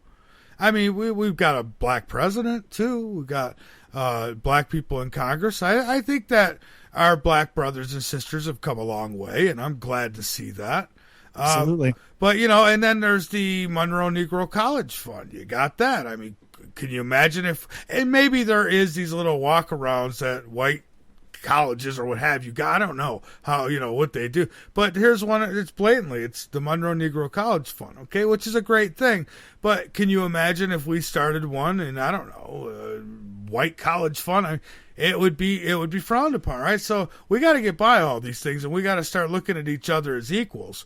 And we got to start. Let's do college funds for everybody. Let's do, let's have just entertainment television. Why? I mean, you know what I mean? So these things are designed purposely to disrupt and divide. I mean, they are. Don't think that black entertainment television is there to empower the black people. No, it's there to divide. I mean, that's what all these TV channels are. It's all mind control. It is, and it's not popular to say, but hey, I said it. You're absolutely right. The political correctness has got to go. It is the bane of our existence, and I've said that many times, and I'm not going to stop saying it.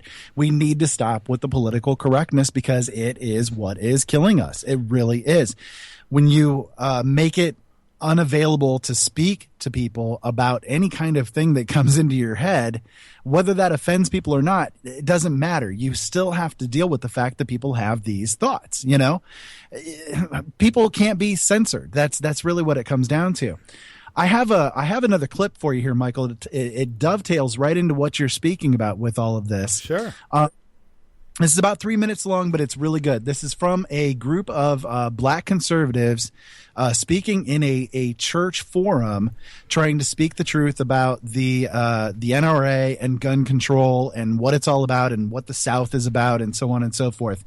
Take a listen to this. This is really important information because these guys are speaking the absolute truth. This is right here, the truth about history. Lay it on me. I want to thank the Lord for our Constitution. I also want to thank the NRA for its legacy. The National Rifle Association was founded by religious leaders who wanted to protect free slaves from the Ku Klux Klan. They would raise money, buy arms, show the free slaves how to use those arms, and protect their families. God bless you. Many of us probably wouldn't be here today if it wasn't for the NRA. But let me just briefly say that gun control, for black Americans, we know that gun control has ultimately been about people control. It sprouts from racist soil, be it after or during the infamous Dred Scott case, where black man's humanity was not recognized. And the beauty about some racists is that sometimes they're blatantly honest.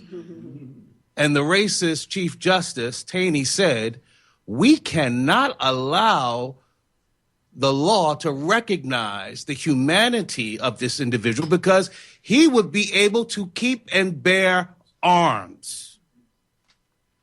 When a lot of Democratic-controlled segregationist governments after the Civil War attempted to deny black men and women their freedom, they instituted black codes, largely to deny the Second Amendment from newly freed slaves.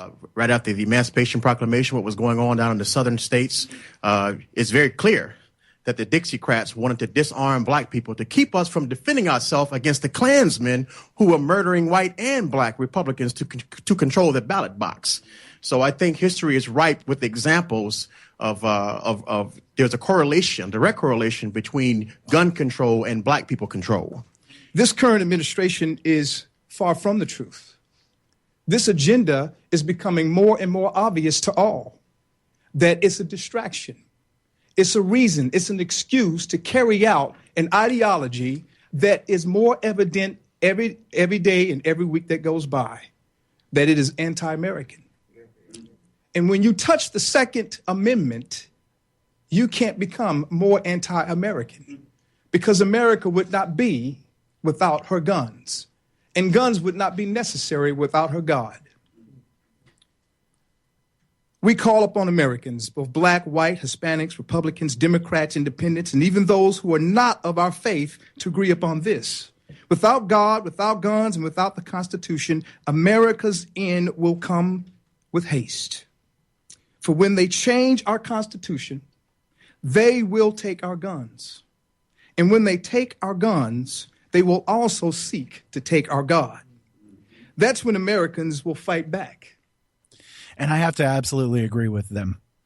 Oh, absolutely. That was brilliantly said. That's exactly it. And so, and you know, I sit back and I laugh sometimes. I don't get a lot of it. I really don't. I don't get a lot of that garbage from people, but once in a while you get somebody who's a smart aleck, or like you'll get a Lee or somebody like that who will disguise themselves in another email. And you can tell by the way they write because, you know, they think they're dealing with stupid people. And the fact is that, you know, I'm not saying I'm no genius, but I'm a very smart man. I'm not stupid. I know what's going on. I may play stupid once in a while, but I'm really not. So, you know, don't take my kindness for weakness. And, you know, I wait sometimes and I see, you know, let somebody, you know, try to accuse me of something stupid like racism. And, you know, if I were to share my history and my past and a good deal of it, I mean, it would make you look like a total fool.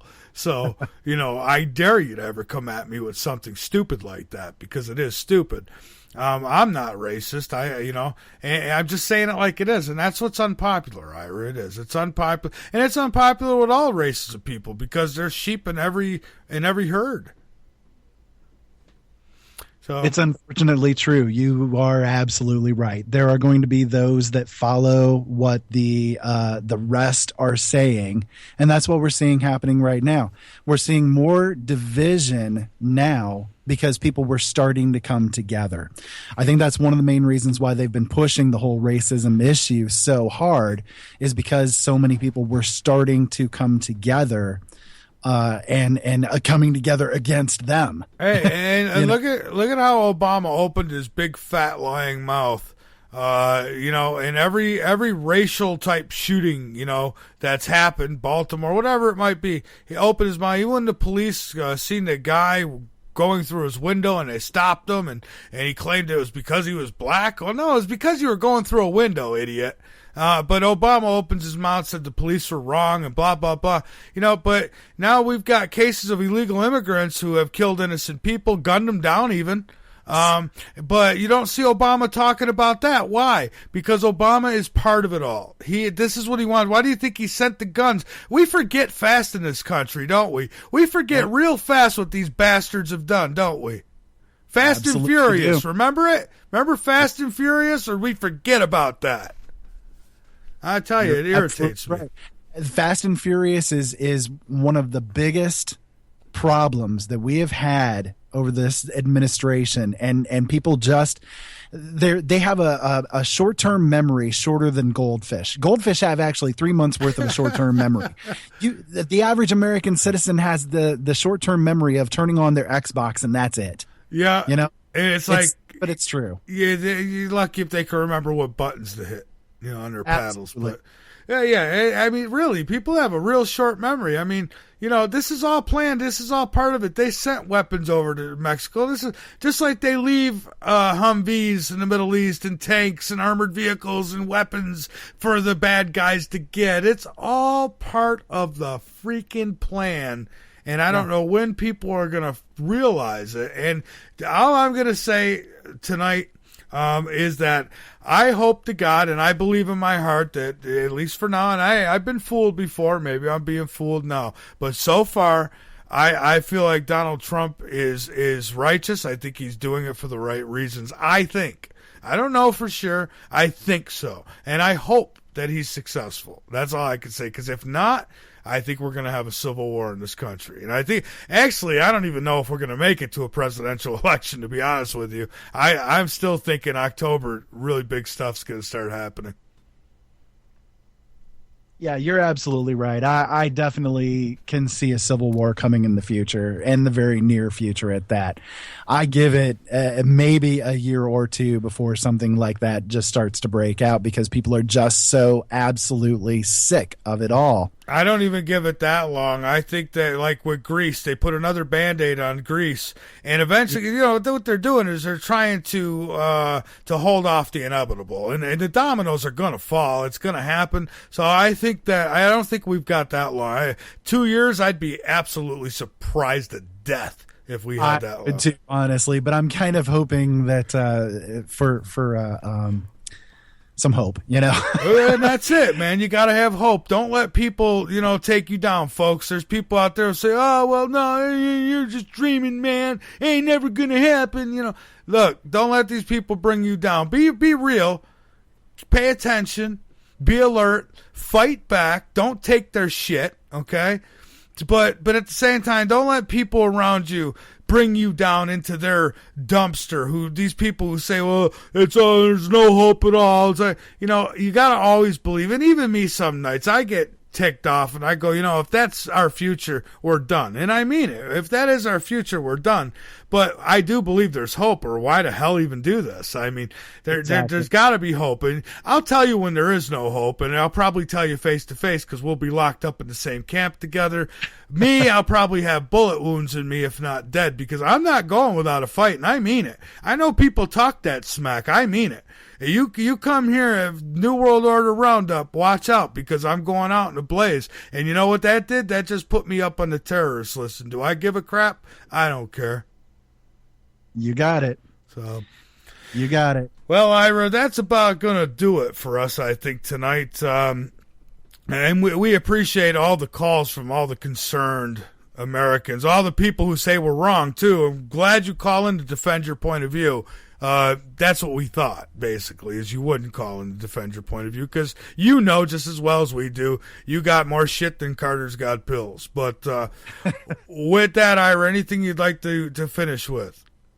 No, just basically have no fear. You know, that's the biggest thing. They use the fear against us on a constant basis. Have no fear, and have no fear about speaking your mind.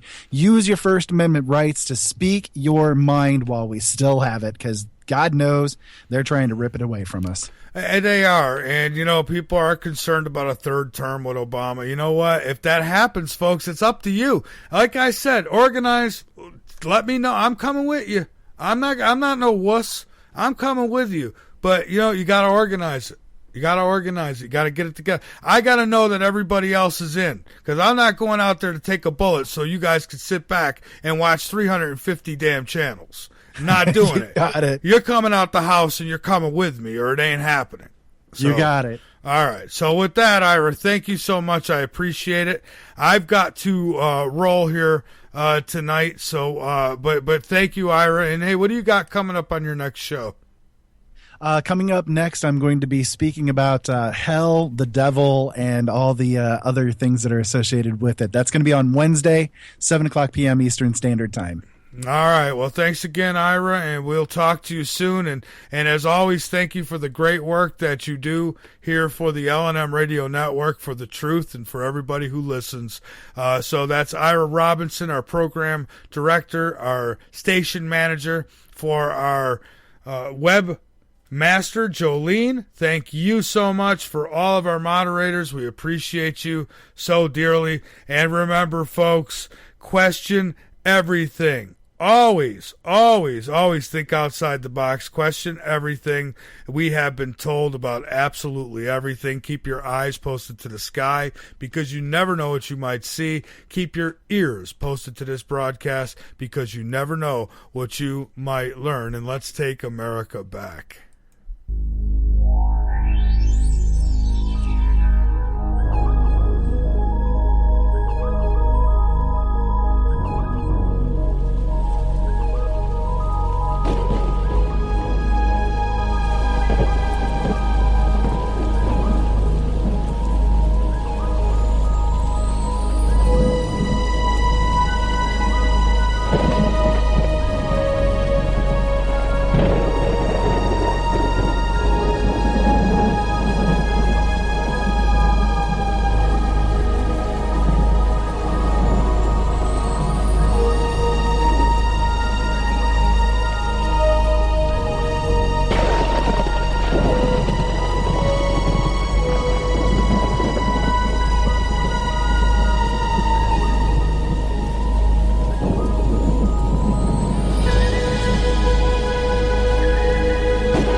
The leader in talk radio on the internet, right here on K98Talk.com.